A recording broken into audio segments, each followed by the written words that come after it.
ഇന്നത്തെ തിരുവചന ധ്യാനത്തിലേക്ക്, ജഹോവ ജൈറ, കരുതുന്ന ദൈവം എന്ന വിഷയത്തിലേക്ക് നിങ്ങളുടെ ശ്രദ്ധ തിരിക്കുന്നു.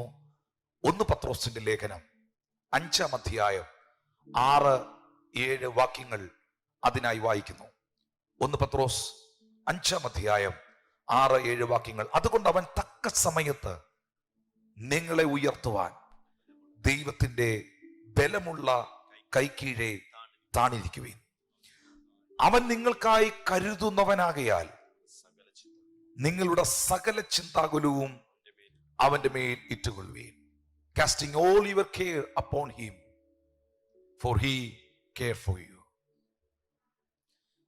അവൻ നിങ്ങൾക്കായി കരുതുന്നവനാകയാൽ നിങ്ങളുടെ സകല ചിന്താകുലവും അവന്റെ മേൽ ഇട്ടുകൊള്ളുവീൻ. ഈ ഞായറാഴ്ച ദിവസം ഉള്ളത്തിൽ നിന്ന് വിശ്വാസത്തോടെ, പ്രാർത്ഥനയോടെ നമുക്ക് കർത്താവിനോട് പറയാം, ദൈവമേ, എൻ്റെ എല്ലാ ഭാരങ്ങളെയും, എൻ്റെ എല്ലാ ആകുലതകളെയും, എൻ്റെ എല്ലാ ചിന്താകുലത്തെയും ഞാൻ നിന്നിലേക്ക് പകരുകയാണ്. എൻ്റെ ഹൃദയത്തിനേറ്റ മുറിവുകൾ, എൻ്റെ മനസ്സിനുള്ള ഭാരങ്ങൾ, എൻ്റെ അകത്ത് ഞാൻ അറിഞ്ഞും അറിയാതെയും വെളിപ്പെട്ടു വന്ന നിരാശകൾ, ഇതെല്ലാം എൻ്റെ കർത്താവിൻ്റെ കരങ്ങളിലേക്ക് ഞാൻ കൈമാറുകയാണ്. ഒരു കൈമാറ്റം ഇന്ന് പകൽ ഇവിടെ നടക്കുകയാണ്. കാരണം നീ എനിക്കായി കരുതുന്നവൻ ആകയാൽ, നീ തക്ക സമയത്ത് എന്നെ ഉയർത്തുന്ന ദൈവമാകയാൽ, അവിടുത്തെ ആ ബലമുള്ള കൈക്കീഴിൽ ഞാൻ എന്നെ തന്നെ താഴ്ത്തി സമർപ്പിക്കുകയാണ്. ഈ ഭാഗത്തിലേക്ക് നമ്മുടെ ശ്രദ്ധയെ നാം തിരിക്കുന്നു. 6-ാമത്തെ വാക്യത്തിൽ നാം കാണുന്നത് തക്ക സമയത്ത് ഉയർത്തുന്ന ദൈവത്തെയാണ്. അതുകൊണ്ട് തക്ക സമയത്ത് നിങ്ങളെ ഉയർത്തുവാൻ ദൈവത്തിന്റെ ബലമുള്ള കൈക്കീഴിൽ താണിരിക്കുവിൻ. അവിടെ ഒരു പെർഫെക്റ്റ് ടൈമിങ്ങിനെ കുറിച്ച് നമ്മൾ കാണുന്നു. ഗോഡ്സ് പെർഫെക്റ്റ് ടൈമിങ്, ദൈവത്തിന്റെ കൃത്യസമയം അല്ലെങ്കിൽ തക്ക സമയം, റൈറ്റ് ടൈം. ആ ഡ്യൂ ടൈമിൽ, ആ റൈറ്റ് ടൈമിൽ, ആ പെർഫെക്റ്റ് ടൈമിൽ നമ്മുടെ കർത്താവ് നമ്മളെ ഉയർത്തുന്നവനാണ് എന്ന് പത്രോസ് പരിശുദ്ധാത്മാവിനാൽ രേഖപ്പെടുത്തിയിരിക്കുന്നു. അതെ, നമ്മുടെ കർത്താവ് നമ്മളെ ഉയർത്തുന്ന ദൈവമായതുകൊണ്ടും അവൻ ഉയർത്തുവാൻ കഴിയും എന്നുള്ളത് കൊണ്ടുമല്ലേ തിരുവെഴുത്തിനകത്ത് അങ്ങനെ എഴുതിയത്. അവൻ നിങ്ങളെ താഴ്ത്തിക്കളയുന്ന ദൈവമായതുകൊണ്ട്, തകർത്ത് കളയുന്ന ദൈവമായതുകൊണ്ട് എന്നൊരു പരാമർശമല്ലല്ലോ അവിടെ എഴുതിയിരിക്കുന്നത്. അവൻ നിങ്ങളെ തക്ക സമയത്ത് ഉയർത്തുവാൻ ദൈവത്തിന്റെ ബലമുള്ള കൈക്കീഴിൽ താണിരിപ്പിൻ എന്നല്ലേ എഴുതിയിരിക്കുന്നത്. അപ്പോൾ കർത്താവ് നമ്മളെ ഉയർത്തുന്നവനാണ്. ഇന്ന് ദൈവവചനം ശുശ്രൂഷിക്കുന്ന എനിക്ക്, എന്നെ കേൾക്കുന്ന എൻ്റെ മാന്യ സഹോദരങ്ങളോട്, സഹപ്രവർത്തകരോട്, ശുശ്രൂഷകരോട് എൻ്റെ അനുഭവത്തിൽ നിന്ന് എനിക്ക് പങ്കുവയ്ക്കുവാനുള്ളത്, ഞാൻ വിശ്വസിക്കുന്ന കാര്യം, എൻ്റെ കർത്താവ് ഉടച്ചു കളയുന്നവനല്ല, അവൻ ഉടഞ്ഞതിനെ പണിയുന്നവനാണ്. യേശു കർത്താവ് പൊളിച്ചു കളയുന്നവനല്ല, പൊളിഞ്ഞു പോയതിനെ പുനർനിർമ്മിക്കുന്നവനാണ്, അല്ലെങ്കിൽ പുതുക്കുന്നവനാണ്. എൻ്റെ ദൈവം തളർത്തുന്നവനല്ല, അവൻ വളർത്തുന്നവനാണ്. ഞാൻ വിശ്വസിക്കുന്ന എൻ്റെ കർത്താവ് അവൻ നിന്ദിക്കുന്നവനല്ല, അവൻ നിന്ദിതനായതിനെയും മാനിക്കുന്നവനാണ്. അങ്ങനെയാണെങ്കിൽ തക്ക സമയത്ത് ഉയർത്തുന്ന ഒരു ദൈവത്തെക്കുറിച്ച് പത്രോസ് ഇവിടെ വ്യക്തമാക്കുന്നു. ഒരു റൈറ്റ് ടൈം, ഒരു ഡ്യൂ ടൈം, ഒരു പെർഫെക്റ്റ് ടൈം, ഒരു ടൈമിങ്ങിനെ കുറിച്ച് ഇവിടെ വ്യക്തമാക്കുകയാണ്.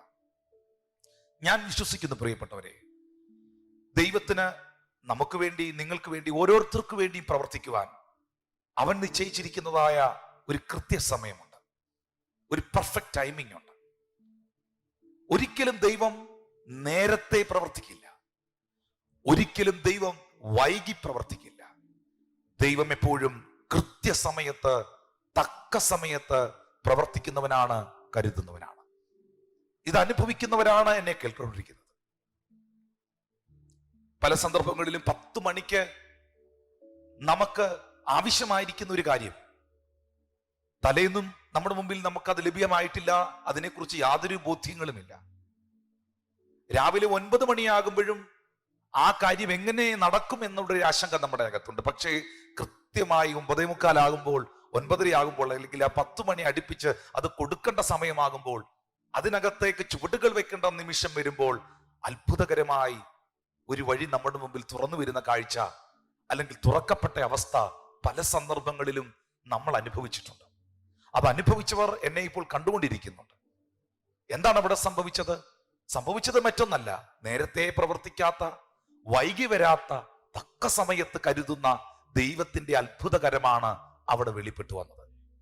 അങ്ങനെയാണെങ്കിൽ നമുക്ക് പ്രാരംഭ സമയങ്ങളിൽ ദൈവികമായ കരുതലുകൾ എന്ന വിഷയത്തിനകത്ത് ആ ദൈവത്തിന്റെ പെർഫെക്റ്റ് ടൈമിനെ കുറിച്ച്, ഗോഡ്സ് പെർഫെക്റ്റ് ടൈം, ആ കൃത്യസമയത്തെ കുറിച്ച് നമുക്ക് ചില മിനിറ്റുകൾ ഒന്ന് ചിന്തിക്കുകയും വചനം കേൾക്കുകയും അത് വിശ്വാസത്തിൽ ഏറ്റെടുത്തുകൊണ്ട് ആ പ്രവൃത്തികൾ നമ്മുടെ ജീവിതത്തിൽ സ്വായത്തമാക്കുകയും ചെയ്യാം.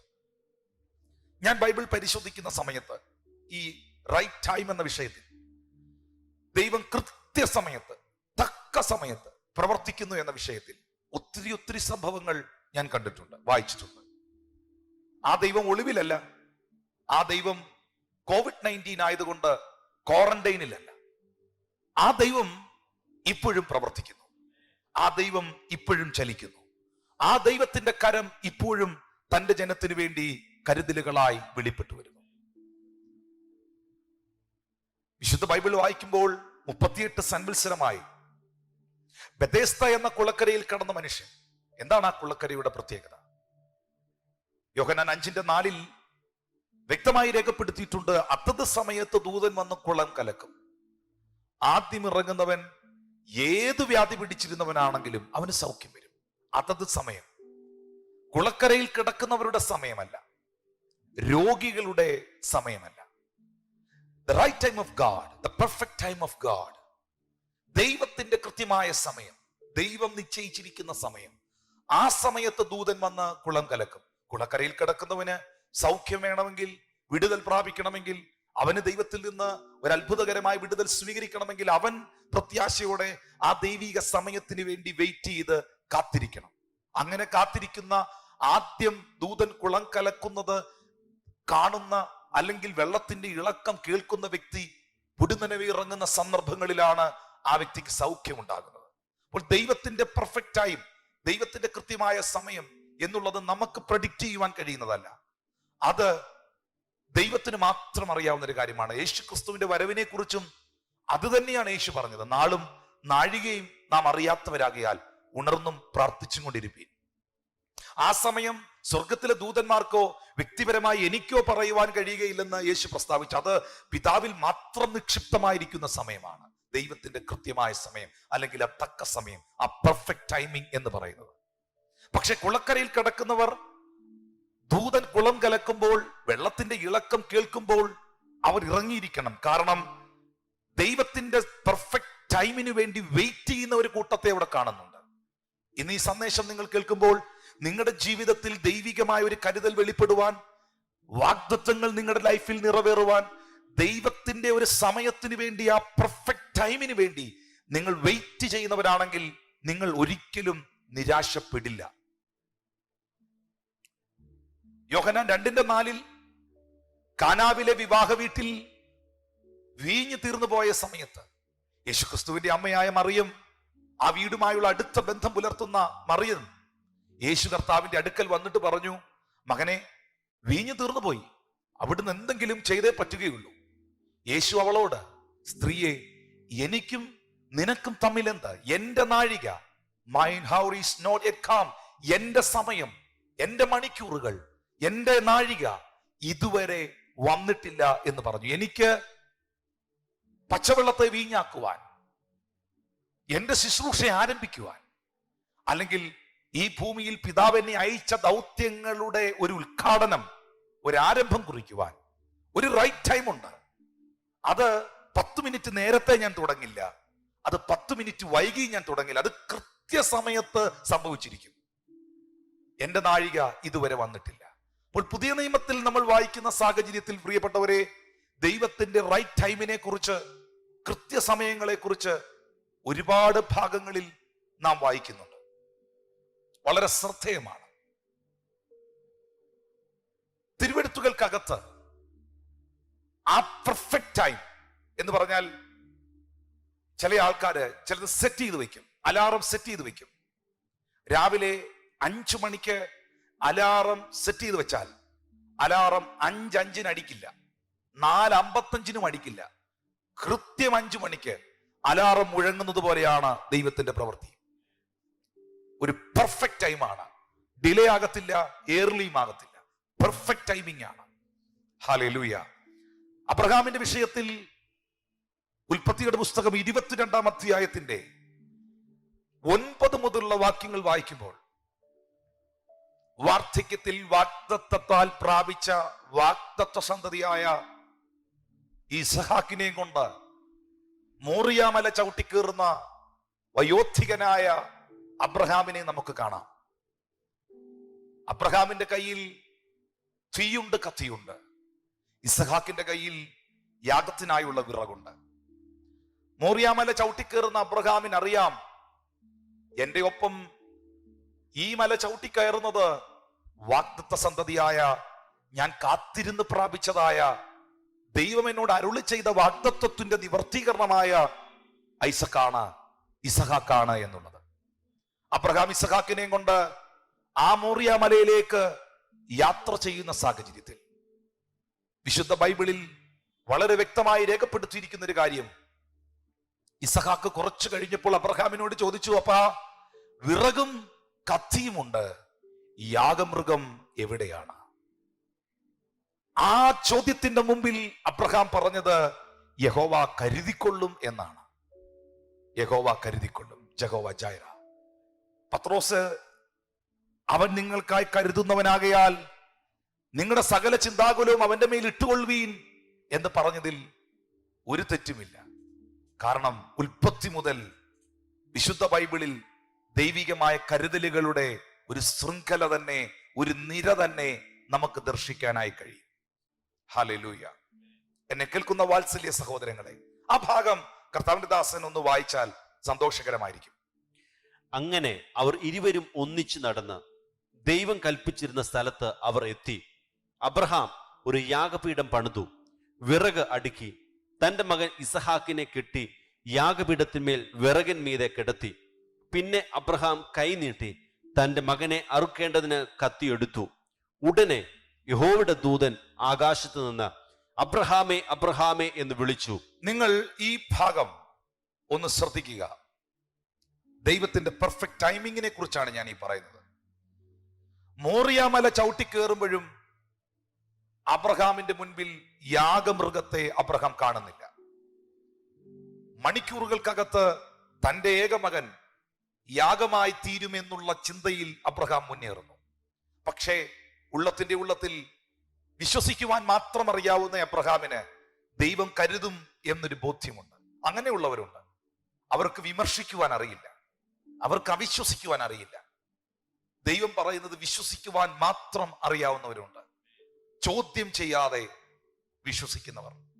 സാഹചര്യങ്ങളെ നോക്കി, സാഹചര്യങ്ങളെ കണ്ടുകൊണ്ട് ദൈവത്തിന്റെ വലിപ്പത്തെ അളക്കാത്തവർ, സാഹചര്യങ്ങളെ കണ്ടുകൊണ്ട്, അനുഭവിക്കുന്ന പ്രതിസന്ധികളെ കണ്ടുകൊണ്ട് ദൈവത്തെ ചോദ്യം ചെയ്യാത്തവർ.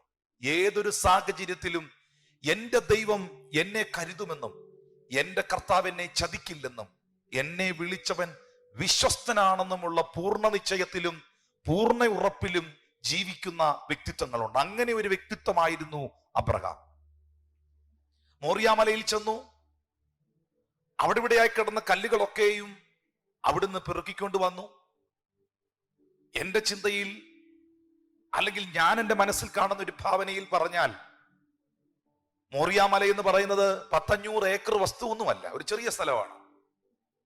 അവിടെ മുഴുവൻ നടന്ന് കല്ലുകൾ പെറുക്കിക്കൊണ്ടുവന്ന് അബ്രഹാം യാഗപീഠം പണിയുമ്പോഴും ആട്ടുകൊറ്റനെ മുന്നമേയും ഉൾപ്പടർപ്പിൽ കുരുക്കിയിട്ടിരുന്ന, കരുതി വെച്ചിരുന്നവനായ ദൈവം ആട്ടുകൊറ്റനെ ഒരിക്കലും അബ്രഹാമിന്റെ മുമ്പിൽ വെളിപ്പെടുത്തി കാണിച്ചില്ല, വ്യക്തമാക്കി കാണിച്ചില്ല. എന്റെ ഒരു ചിന്തയിൽ ഒരു പക്ഷേ എമ്മൗസിലേക്ക് കടന്നുപോയ ശിഷ്യഗണങ്ങളുടെ കണ്ണിനെ നിരോധിച്ചതായ, ബൈൻഡ് ചെയ്തതായ ദൈവം അബ്രഹാമിന്റെ കണ്ണിനെയും ദൈവികമായ കരുതലുകളെ കാണാതിരിക്കത്തക്കവണ്ണം ദൈവം അടച്ചിരുന്നു. കാരണം ഇത് വിശ്വാസത്തിന്റെ പരീക്ഷയാണ്, പരിശോധനയാണ്. ക്വസ്റ്റ്യൻ പേപ്പർ എന്താണെന്ന് അറിഞ്ഞാൽ പരീക്ഷ എഴുതാൻ എളുപ്പമുണ്ട്. അതുകൊണ്ടാണ് ക്വസ്റ്റ്യൻ പേപ്പർ ചോർന്നു പോകാതെ പോലീസുകാരെ വരെ നിർത്തി ക്വസ്റ്റ്യൻ പേപ്പർ ഇരിക്കുന്ന മുറികൾ ഗവൺമെന്റ് സൂക്ഷിക്കുന്നത്. കാരണം ഒരിക്കലും ക്വസ്റ്റ്യൻ പേപ്പറുകൾ ചോർന്നു പോകാൻ പാടില്ല. പരീക്ഷാ ഹാളിൽ വരുമ്പോൾ, എക്സാം ഹാളിൽ വരുമ്പോൾ ഹാൾ ടിക്കറ്റുമായി പേനയുമായി എക്സാം എഴുതാൻ ബെഞ്ചിൽ ഇരിക്കുന്ന സമയത്ത് മാത്രമേ ക്വസ്റ്റ്യൻ പേപ്പർ മുമ്പിൽ വരാൻ പാടുള്ളൂ. അന്നേരം മാത്രമേ ഏതൊക്കെ ചോദ്യങ്ങൾ അതിലുണ്ട് എന്നൊരു വിദ്യാർത്ഥി അറിയാൻ പാടുള്ളൂ. എന്നാൽ മാത്രമേ അവൻ എന്ത് പഠിച്ചിട്ടുണ്ട്, അവൻ എന്തറിഞ്ഞിട്ടുണ്ട്, അവൻ എത്രത്തോളം ഇതിനകത്ത് ഈ വിഷയത്തിനകത്ത് പ്രാഗൽഭ്യമുള്ളവനാണെന്ന് വെളിപ്പെട്ട് വരത്തുള്ളൂ. ഇതുപോലെയായിരുന്നു അബ്രഹാം. ആടിന്റെ കാൽച്ചുവട്ടിൽ നിന്ന് വരെ കല്ലെടുത്തോണ്ട് പോയിട്ടും, മോറിയാമല മുഴുവൻ നടന്ന് കല്ലുകൾ പെറുക്കിയിട്ടും മുൾപ്പടർപ്പിൽ കുരുങ്ങിക്കടന്ന ആട്ടുകൊറ്റനെ കാണാൻ അബ്രഹാമിന് കഴിഞ്ഞില്ല. കല്ലുകൾ പെറുക്കി യാഗപീഠം പണിതു. ഇസഹാക്കിന്റെ കയ്യിൽ ഇരുന്ന വിറക് കെട്ട് പൊട്ടിച്ച് കല്ലുകളുടെ മുകളിൽ നിരത്തി മകന്റെ കൈകാലുകൾ കെട്ടി യാഗപീഠത്തിന്റെ മുകളിൽ വെച്ചു. കത്തി ഊരി, അരയിൽ നിന്ന് കത്തി ഊരി. ആ കത്തി ഊരുന്ന സാഹചര്യത്തിൽ മിനിറ്റുകൾ, സെക്കൻഡുകളുടെ ഗ്യാപ്പിൽ, നമ്മൾ പറയത്തില്ലേ സെക്കൻഡുകളുടെ ഗ്യാപ്പിൽ, കത്തിക്കും ഇസഹാക്കിനും ഇടയിൽ ദൈവം കയറി. കത്തിക്കും ഇസഹാക്കിനും ഇടയിൽ ദൂതൻ ഇറങ്ങി. വളരെ ശ്രദ്ധിക്കേണ്ടതായ ഒരു കാര്യമാണ്. നമ്മുടെ ചിന്തയിൽ പറഞ്ഞാൽ, ശ്രദ്ധിക്കുക, നമ്മുടെ ചിന്തയിൽ പറഞ്ഞാൽ ഒരു 5 സെക്കൻഡും കൂടെ വൈകിയാൽ, ഒരാളെ ആഞ്ഞു കുത്താൻ എത്ര സെക്കൻഡ് വേണം? ഒരു 3 സെക്കൻഡും കൂടെ വൈകിയാൽ ഇസഹാക്ക് എന്ന വാഗ്ദത്ത പുത്രൻ അവിടെ അവസാനിക്കപ്പെടുകയാണ്. പക്ഷെ ഒരിക്കലും അത് അവസാനിക്കപ്പെടുവാൻ ദൈവം ആഗ്രഹിക്കുന്നില്ല. വാഗ്ദത്വത്തെ തകർത്ത് കളയുവാൻ, വാഗ്ദത്വത്തെ നശിപ്പിക്കുവാൻ വാഗ്ദത്തം ചെയ്തവൻ ആഗ്രഹിക്കുന്നില്ല. ഹല്ലേലൂയ. ഇസഹാക്കിനും കത്തിക്കും ഇടയിൽ കയറിയ ദൈവം, സെക്കൻഡുകളുടെ ഗ്യാപ്പ്. അവിടെ ദൈവം കയറിയില്ലെങ്കിൽ ആ പെർഫെക്റ്റ് ടൈമിംഗ് ആണ് നിങ്ങൾ കാണുന്നത്. തിരുവെടുത്ത് പഠിക്കുന്നവർക്ക്, ശ്രദ്ധിക്കുന്നവർക്ക് അറിയാം പെർഫെക്റ്റ് ടൈമിംഗ്. ആ പെർഫെക്റ്റ് ടൈമിംഗിൽ ദൈവം കയറി. ബാലന്റെ മേൽ കത്തിവെക്കരുത് എന്നരുളി ചെയ്തു. ദൈവം അബ്രഹാമിനെ വിളിക്കുമ്പോൾ അവൻ തിരിഞ്ഞു നോക്കുന്ന സമയത്ത് ഉൾപ്പടർപ്പിനകത്ത് കുരുങ്ങിക്കിടക്കുന്ന ആട്ടുകൊറ്റനെ അബ്രഹാമിന് അവിടെ ദർശിക്കുവാനായി കഴിഞ്ഞു. ഇന്ന് ഈ സർവീസിൽ എന്നെ കാണുന്ന, എന്നെ കേൾക്കുന്ന എന്റെ വാത്സല്യ സഹോദരങ്ങളെ, ജീവിതത്തിന്റെ യാത്രകളിൽ വ്യക്തിപരമായി ഇന്നലകളിൽ നിങ്ങൾ പ്രതീക്ഷിച്ചത് പലതും ലഭ്യമായില്ലെങ്കിലും നാളുകളിൽ അത് സംഭവിക്കുമോ എന്ന് നിങ്ങൾ ചിന്തിച്ചുകൊണ്ടിരിക്കുന്നതും തക്ക സമയത്ത്, ഇന്നലകളിലായിരിക്കില്ല, ചിലപ്പോൾ നാളുകളിലും ആയിരിക്കില്ല, അത് ഇന്ന് നിങ്ങളിൽ എത്തിക്കുവാൻ ദൈവത്തിന് കഴിയും. ലാസറിന്റെ വീട്ടിലേക്ക് യേശു കർത്താവ് വരുമ്പോൾ മാർത്ത പറഞ്ഞ ഒരു വാർത്തയുണ്ട്. എന്താ മാർത്ത പറഞ്ഞത്?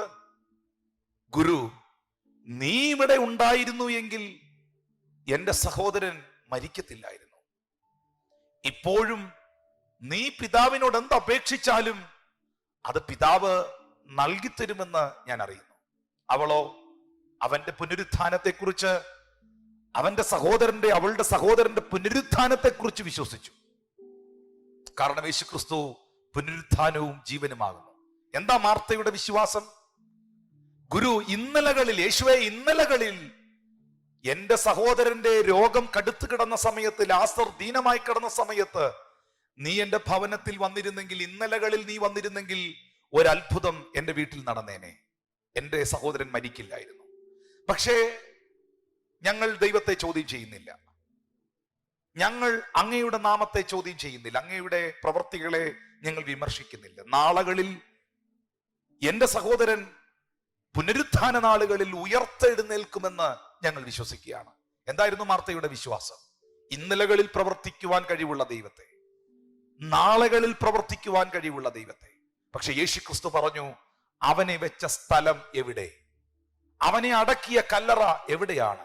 മാർത്തയും മറിയയും അറിയേണ്ടതായ ഒരു രഹസ്യം, ഞാൻ ഇന്നലകളിൽ മാത്രം പ്രവർത്തിച്ചിരുന്ന ഒരു ദൈവമല്ല, ഞാൻ നാളുകളിൽ പ്രവർത്തിക്കുവാൻ പോകുന്ന ഒരു ദൈവം മാത്രമല്ല, ഞാൻ ഇന്നിന്റെയും ദൈവമാണ്. എനിക്കിപ്പോഴും ചിലത് ചെയ്യാൻ കഴിയും. എനിക്കിപ്പോഴും ഒരു പ്രവൃത്തി പ്രതീക്ഷകൾക്ക് അതീതമായി ചെയ്യുവാൻ കഴിയും. അതുകൊണ്ടാണ് എബ്രായർ 13:8 തിരുവെഴുത്തിൽ രേഖപ്പെടുത്തിയിരിക്കുന്നത്, യേശുക്രിസ്തു ഇന്നലെയും ഇന്നും എന്നേക്കും അനന്യൻ തന്നെ, മാറ്റം ഇല്ലാത്തവൻ തന്നെ. സഹോദരങ്ങളെ, ഇപ്പോഴും സ്റ്റിൽ ദൈവത്തിന് പ്രവർത്തിപ്പാൻ കഴിയും. പക്ഷേ ഈ ദിനം മരണത്തിനായിട്ടല്ല, ഇത് ദൈവപുത്രൻ മഹത്വപ്പെടേണ്ടതിനത്രയെന്ന് ലാസറിന്റെ രോഗവിവരം അറിഞ്ഞ അല്ലെങ്കിൽ മരണവാർത്ത അറിഞ്ഞ യേശു കർത്താവ് ശിഷ്യന്മാരോട് പറഞ്ഞു, ഇത് മരണത്തിനായിട്ടല്ല, ഇത് ദൈവപുത്രൻ മഹത്വപ്പെടേണ്ടതിനാണ്. എന്താണ് അതിന്റെ അർത്ഥം?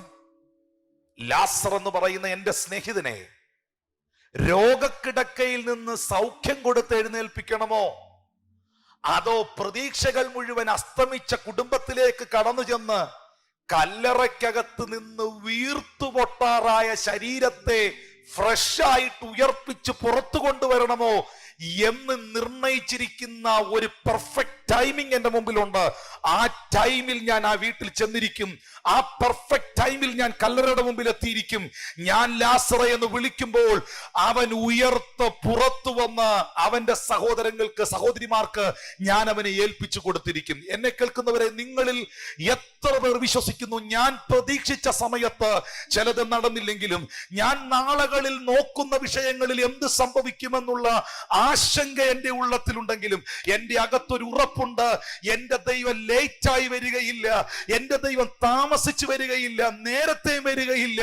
തക്ക സമയത്ത് ഉയർത്തുവാൻ, അവന്റെ പെർഫെക്റ്റ് ടൈമിൽ എന്നെ കരുതുവാൻ അവൻ കഴിവുള്ളവനാണ്. ആ കരങ്ങളെ ഉയർത്തി ഇന്ന് പകൽ ഈ സർവീസിൽ ജീവനുള്ള ദൈവത്തിന് നന്ദി പറയാം. കത്തിക്കും ഇസ്ഹാക്കിനും ഇടയിൽ ദൈവം കയറിയതുപോലെ. ഹല്ലേലൂയ. പെർഫെക്റ്റ് ടൈം ആയിരുന്നില്ലേ? അത് ആയിരുന്നോ? മോറിയാമല ചവിട്ടിക്കേറിയപ്പോൾ ആ ശബ്ദം കേട്ടില്ലല്ലോ. കല്ലുകൾ പെറുക്കിയപ്പോഴും ആ ശബ്ദം കേട്ടില്ലല്ലോ. ഇസഹാക്കിന്റെ കൈകാലുകൾ കെട്ടി വിറകുകൾ അടുക്കി അതിന്റെ മുകളിൽ കിടത്തിയപ്പോഴും ആ ശബ്ദം കേട്ടില്ലല്ലോ. കത്തിയൂരി കുത്താനൂങ്ങി മാറ് പിളർക്കാൻ തുടങ്ങിയ ആ ഗ്യാപ്പിൽ, ആ ടൈമിങ്ങിൽ ദൈവം കയറിയില്ലേ? അതുകൊണ്ടാണ് പത്രോസ് പറഞ്ഞത്, അവൻ നിങ്ങളെ തക്ക സമയത്ത് ഉയർത്തുവാൻ. The right time, the right time. മോശയുടെ കാലത്തും ഇത് തന്നെയല്ലേ സംഭവിച്ചത്? പുറപ്പാട് പുസ്തകം 14-ാം അധ്യായം 13-14 വാക്യത്തിൽ എഴുതിയിട്ടുണ്ട്. അതിന് മോശ ജനത്തോട്, ഭയപ്പെടേണ്ട, ഉറച്ചു നിൽപ്പീൻ, യഹോവ ഇന്ന് നിങ്ങൾക്ക് ചെയ്യുവാനിരിക്കുന്ന രക്ഷ കണ്ടുകൊള്ളുവീൻ. നിങ്ങൾ ഇന്ന് കണ്ടിട്ടുള്ള മിസ്രയീമ്യരെ ഇനി ഒരു നാളും കാണുകയില്ല എന്ന് പറഞ്ഞു. യഹോവ നിങ്ങൾക്ക് വേണ്ടി യുദ്ധം ചെയ്യും, നിങ്ങൾ മിണ്ടാതിരിപ്പീൻ എന്ന് പറഞ്ഞു. ഞാൻ എൻ്റെ മാന്യ സഹോദരങ്ങളോട്, വിശ്വാസികളോട്, ചിലരോട്, അറിയാവുന്നവരോട് പറയട്ടെ, നിങ്ങൾ ഈ വചനഭാഗങ്ങൾ, റെഫറൻസുകൾ വായിക്കുമ്പോൾ നിങ്ങളുടെ ലൈവ് ചാറ്റുകളിലോ കമന്റ് ബോക്സുകളിലോ അറിയാവുന്നവർ അത് നിങ്ങളുടെ മൊബൈൽ ബൈബിളുകൾക്കകത്തു നിന്ന് കോപ്പി ചെയ്തൊന്ന് പേസ്റ്റ് ചെയ്താൽ ചിലർക്കും കൂടെ അതൊന്ന് വായിക്കാൻ കഴിയും. ഇപ്പോൾ ഞാൻ വായിച്ചത് പുറപ്പാട് 14-ന്റെ 13-14 വാക്യങ്ങളാണ്. മോശ ജനത്തോട് പറഞ്ഞ ഒരു ഭാഗം, ഭയപ്പെടണ്ട, ഉറച്ചു നിൽപ്പിൻ. മുൻപിൽ ഒരു വലിയ പ്രതിസന്ധിയാണ്, മുന്നോട്ട് പോകുവാൻ കഴിയാത്തൊരു സാഹചര്യം. നിങ്ങൾ മനസ്സിലാക്കണം, മുന്നോട്ട് പോകുവാൻ കഴിയാത്തൊരു സാഹചര്യം. ചെങ്കടലാണ്. ഫറവോനും സൈന്യവും അവരെ തകർത്തു കളയേണ്ടതിന് പിറകെ അവരെ അനുഗമിക്കുന്നുണ്ട്. ഇരു സൈഡുകളിലേക്കും പോകുവാൻ കഴിയാത്ത നിലകളിൽ ഉയർന്ന മലകൾ, പർവ്വതങ്ങൾ നിരനിരയായി നിൽക്കുന്നുണ്ട്. വഴികൾ മുഴുവൻ അടഞ്ഞ, വാതിലുകൾ മുഴുവൻ അടഞ്ഞ, 4 വഴികളും അടഞ്ഞ, മുന്നോട്ട് പോകുവാൻ കഴിയാത്തൊരു സാഹചര്യം. ഇന്ന് ഈ സർവീസിൽ ആ നിലകളിൽ ആരെങ്കിലും എന്നെ ദർശിക്കുന്നെങ്കിൽ, കാണുന്നെങ്കിൽ, കേൾക്കുന്നെങ്കിൽ, അവരോടുള്ള ഒരു അരുളപ്പാടായി ഇത് മാറട്ടെ. മുന്നോട്ട് പോകുവാൻ കഴിയാതെ ആശങ്കപ്പെട്ട് ഭയപ്പെട്ട് നിൽക്കുന്ന ജനത്തിന്റെ മനസ്സിലാക്കിയ മോശ പറഞ്ഞു, ഭയപ്പെടണ്ട, പിന്നെന്ത് ചെയ്യണം? ഉറച്ചു നിൽപ്പിൻ. ഈ കാലഘട്ടത്തിൽ സഭയോട്, ജനത്തോട്, വിശ്വാസികളോട് ദൈവവചനം പ്രസംഗിക്കുന്ന ഒരു ശുശ്രൂഷകൻ എന്ന നിലയിൽ എനിക്ക് പറയുവാൻ, അപേക്ഷിക്കുവാനുള്ളത്, ഒന്നും കണ്ടുകൊണ്ടും ഒന്നും കേട്ടുകൊണ്ടും ഭയപ്പെടരുത്. നിങ്ങൾ ദൈവത്തിൽ ആശ്രയിക്കുന്ന വ്യക്തിയാണെങ്കിൽ നിങ്ങൾ ഉറച്ചു നിൽക്കണം. ദൈവത്തിന്റെ കൃപയിൽ ഉറച്ചു നിൽക്കണം. ഈ ലോകത്തിൽ നിലനിൽക്കുന്ന ഒരു നഗരമില്ലല്ലോ എന്ന് എബ്രായർക്കെഴുതിയ ലേഖനത്തിൽ പൗലോസ് പറയുമ്പോൾ, ഇവിടെ ഒന്നും നമുക്ക് ഉറപ്പുള്ളതായിട്ടില്ല. പണം നിലനിൽക്കുന്നതല്ല, അധികാരങ്ങൾ നിലനിൽക്കുന്നതല്ല, പദവികൾ നിലനിൽക്കുന്നതല്ല, കഴിവുകൾ നിലനിൽക്കുന്നതല്ല. എല്ലാം എല്ലാം എല്ലാ കാലത്തും ഉണ്ടാകുമെന്ന് എല്ലാവരും ധരിക്കരുത്. എല്ലാത്തിനും മാറ്റങ്ങൾ വരാം. ആരാധനകൾക്ക് മാറ്റം വന്നില്ലേ? സാഹചര്യങ്ങൾക്ക് മാറ്റം വന്നില്ലേ? Praise God, hallelujah. എല്ലാ കാര്യങ്ങൾക്കും വ്യത്യാസം വന്നില്ലേ? അതുകൊണ്ട് ഇവിടെ നിലനിൽക്കുന്ന ഒരു നഗരമില്ല. നിലനിൽക്കുന്ന ഒന്ന് മാത്രമേ ഉള്ളൂ. അത് നിലനിർത്തുന്ന ദൈവമാണ്. ലോകവും അതിന്റെ മോഹവും വിട്ടൊഴിഞ്ഞു പോകും. ദൈവ ഇഷ്ടം ചെയ്യുന്നവൻ എന്നേക്കും നിലനിൽക്കും. ദൈവത്തിന്റെ ഇഷ്ടം മാത്രമേ ഇവിടെ നിലനിൽക്കുകയുള്ളൂ. അഴിഞ്ഞു പോകാത്തത് അത് മാത്രമേ ഉള്ളൂ. തീയിലൂടെ കടത്തിവിട്ട് ശോധന കഴിച്ചാലും പൊന്നുപോലെ പുറത്തു വരുന്നത് അവന്റെ ജനം മാത്രമേ ഉള്ളൂ. വൈക്കോലും കമ്പും ഈ ലോകത്തിലെ പാഴ്വസ്തുക്കളുമെല്ലാം ആ തീക്കകത്ത് വെണ്ണീറായി ചാമ്പലായി എരിഞ്ഞടങ്ങും. പക്ഷെ നിലനിൽക്കുന്നതൊന്ന് കർത്താവിന്റെ കൃപയും അവന്റെ വചനവും അവന്റെ സ്നേഹവും മാത്രമേ ഉള്ളൂ. ആ നിലനിൽക്കുന്ന ദൈവകൃപയ്ക്കായി, നിലനിർത്തിയിരിക്കുന്ന ദൈവസ്നേഹത്തിനായി കൈകളെ ഉയർത്തി അധരം തുറന്ന് കർത്താവിന് സ്തോത്രം ചെയ്യാം. എന്നെ കേൾക്കുന്ന വാത്സല്യ സഹോദരങ്ങളെ, യഹോവ ഇന്ന് നിങ്ങൾക്ക് ചെയ്യുവാനിരിക്കുന്ന രക്ഷ കണ്ടുകൊള്ളീൻ. നിങ്ങൾ ഇന്ന് കണ്ടിട്ടുള്ള മിസ്രയീമ്യരെ ഇനി ഒരു നാളും കാണുകയില്ല എന്ന് പറഞ്ഞു. യഹോവ നിങ്ങൾക്ക് വേണ്ടി യുദ്ധം ചെയ്യും, നിങ്ങൾ മിണ്ടാതെ ഇരിപ്പീൻ എന്ന് പറഞ്ഞു. യഹോവ നിങ്ങൾക്ക് വേണ്ടി യുദ്ധം ചെയ്യും, നിങ്ങൾ മിണ്ടാതെ ഇരിപ്പീൻ എന്ന് പറഞ്ഞു. ഞാൻ ഇന്നലെ രാത്രിയിലും പരാമർശിച്ച ഒരു സ്റ്റേറ്റ്മെന്റ് ഉണ്ട്. മനുഷ്യൻ പറയുന്ന ഒരു കാര്യമുണ്ട്, മൗനം സമ്മതം. ചില ആൾക്കാർ ചിലതൊക്കെ വിളിച്ചു പറയുമ്പോൾ, നിങ്ങളെ പരിഹസിക്കുമ്പോൾ, ഇല്ലാ വചനങ്ങൾ പറയുമ്പോൾ മിണ്ടാതിരിക്കുന്നത് അത് സത്യമായതുകൊണ്ടല്ല. മൗനം സമ്മതമാണെന്നാണ് ലോകം പറയുന്നത്. പക്ഷെ ബൈബിൾ അങ്ങനല്ല പറയുന്നത്. മൗനം സമ്മതമാണെന്നല്ല ബൈബിൾ പഠിപ്പിക്കുന്നത്. ബൈബിൾ വിശ്വസിക്കുന്ന ദൈവവചനം കൊണ്ട് നടക്കുന്നതിനോട് ദൈവം പറഞ്ഞിരിക്കുന്നത്, നീ മിണ്ടാതിരുന്ന് ഞാൻ ദൈവം എന്ന് അറിഞ്ഞുകൊള്ളാനാണ്. എല്ലായിടത്തും പോയി വാ തുറക്കാനല്ല. എല്ലാവരും പറയുന്ന എല്ലാ കാര്യത്തിനും അഭിപ്രായം പറയാൻ പാനല്ല. നീ മിണ്ടാതിരുന്ന് ഞാൻ ദൈവം എന്ന് അറിഞ്ഞുകൊള്ളുക. 30 വർഷത്തോളം നീ തച്ചന്റെ മകനല്ലയോ? നിന്റെ അപ്പൻ യോസഫ് അല്ലയോ? നിന്റെ അമ്മ മറിയമല്ലയോ? നീ ആ സഹോദരങ്ങളുടെ കൂടെ ഉള്ളവനല്ലയോ? നീ ആ നസ്രയത്തുകാരനല്ലയോ? നീ ആരാണ് എന്നുള്ള ചോദ്യം കർത്താവ് കേട്ടു. 30 കൊല്ലം യേശു മൗനമായിരുന്നത് മൗനം സമ്മതമായതുകൊണ്ടല്ല, തച്ചന്റെ മകനായതുകൊണ്ടല്ല, നസ്രയത്തുകാരനായതുകൊണ്ടുമല്ല. മാനുഷികമായ ഒരു മനുഷ്യനായി, കേവലം ഒരു ലോക മനുഷ്യനായി ഭൂമിയിൽ ജനിച്ചു എന്ന്, വ്യഭിചാരപുത്രനെന്നും ഭൂതമുള്ളവനെന്നും ഒക്കെ അവർ വിശേഷിപ്പിക്കുമ്പോൾ അതായതുകൊണ്ടുമല്ല. യേശുവിനറിയാം, ഞാൻ വായടച്ചിരുന്നാലേ എന്റെ ദൈവം എനിക്ക് വേണ്ടി വാ തുറക്കുള്ളൂ.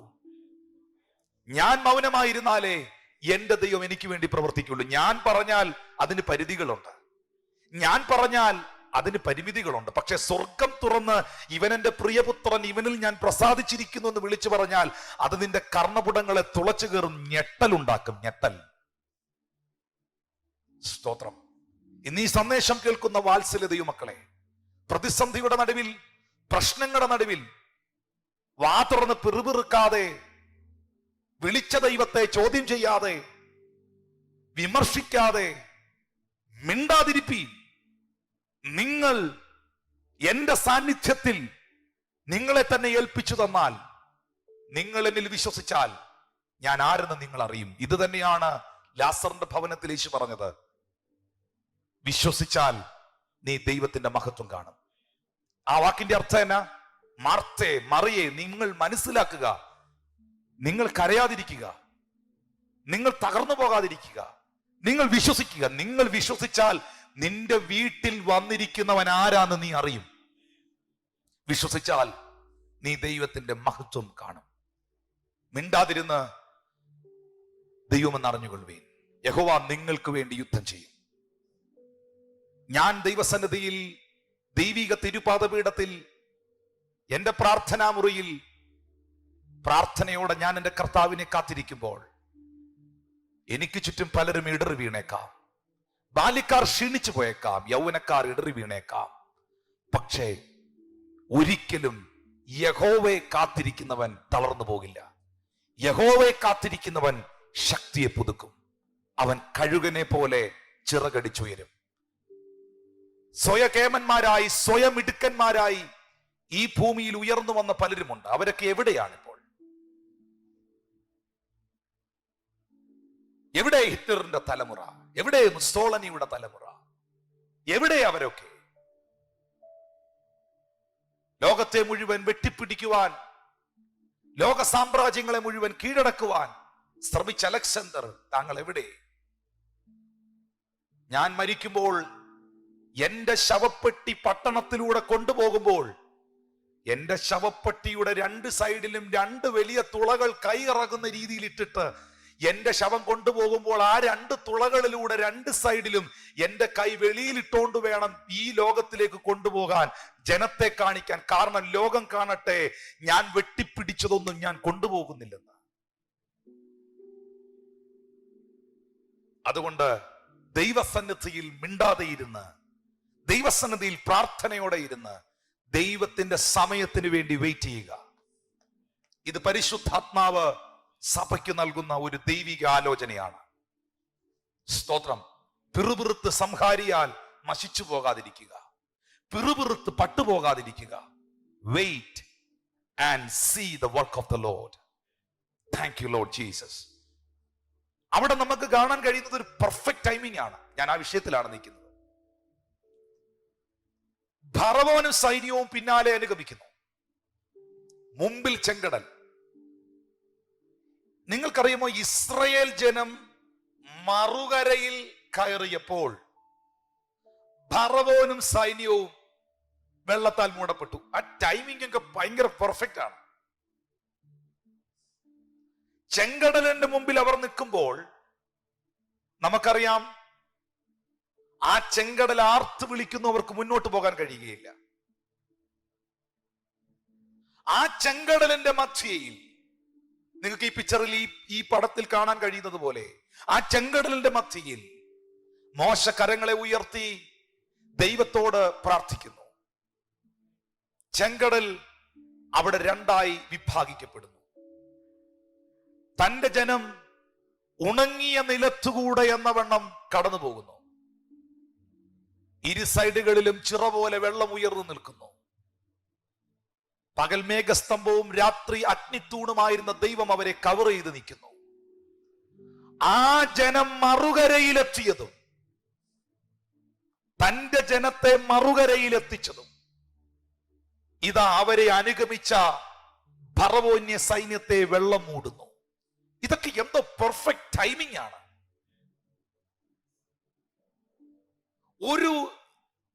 ഒരുത്തൻ പോലും മറുകരയിലെത്താതെ, ഒരുത്തനെ പോലും അവശേഷിപ്പിക്കാതെ മുഴുവൻ എണ്ണത്തെയും ആ വെള്ളത്തിൽ തീർന്നു. അങ്ങേക്കരയിലും ഒരുത്തൻ നിപ്പില്ല, ഇങ്ങേക്കരയിലും ഒരുത്തൻ നിപ്പില്ല. മുഴുവൻ എണ്ണവും കടലിൽ വന്നു കഴിഞ്ഞപ്പോൾ, തന്റെ ജനം മറുകരയിൽ എത്തിക്കഴിഞ്ഞപ്പോൾ ദൈവം വെള്ളത്തെ തിരികെയാക്കി. Perfect timing. അതുകൊണ്ട് തക്ക സമയത്ത് ഞാൻ വിശ്വസിക്കുന്നു ദൈവത്തിന്റെ പെർഫെക്റ്റ് ടൈമിങ്ങിനെ.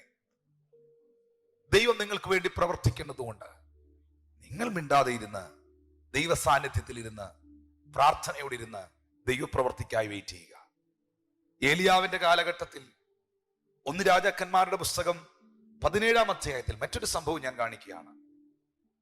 അതിന് 8 മുതൽ 16 വരെയുള്ള വാക്യങ്ങൾ. ഇത് 12-ാമത്തെ വാക്യം വളരെ പ്രധാനപ്പെട്ടതാണ്. ഒന്ന് വായിക്കാം ആ സംഭവം. അപ്പോൾ അവന് യഹോവയുടെ അരുളപ്പാടുണ്ടായതെന്നാൽ, നീ എഴുന്നേറ്റ് സീദോനോട് ചേർന്ന സാറാഫത്തിലേക്ക് ചെന്ന് അവിടെ പാർക്ക. നിന്നെ പുലർത്തേണ്ടതിന് അവിടെയുള്ള ഒരു വിധവയോട് ഞാൻ കൽപ്പിച്ചിരിക്കുന്നു. അങ്ങനെ അവൻ എഴുന്നേറ്റു സാറാഫത്തിന് പോയി. അവൻ പട്ടണപാതക്കൽ എത്തിയപ്പോൾ അവിടെ ഒരു വിധവ വിറക് പെറുക്കിക്കൊണ്ടിരുന്നു. അവൻ അവളെ വിളിച്ചു, എനിക്ക് കുടിപ്പാൻ ഒരു പാത്രത്തിൽ കുറെ വെള്ളം കൊണ്ടുവരണമേ എന്ന് പറഞ്ഞു.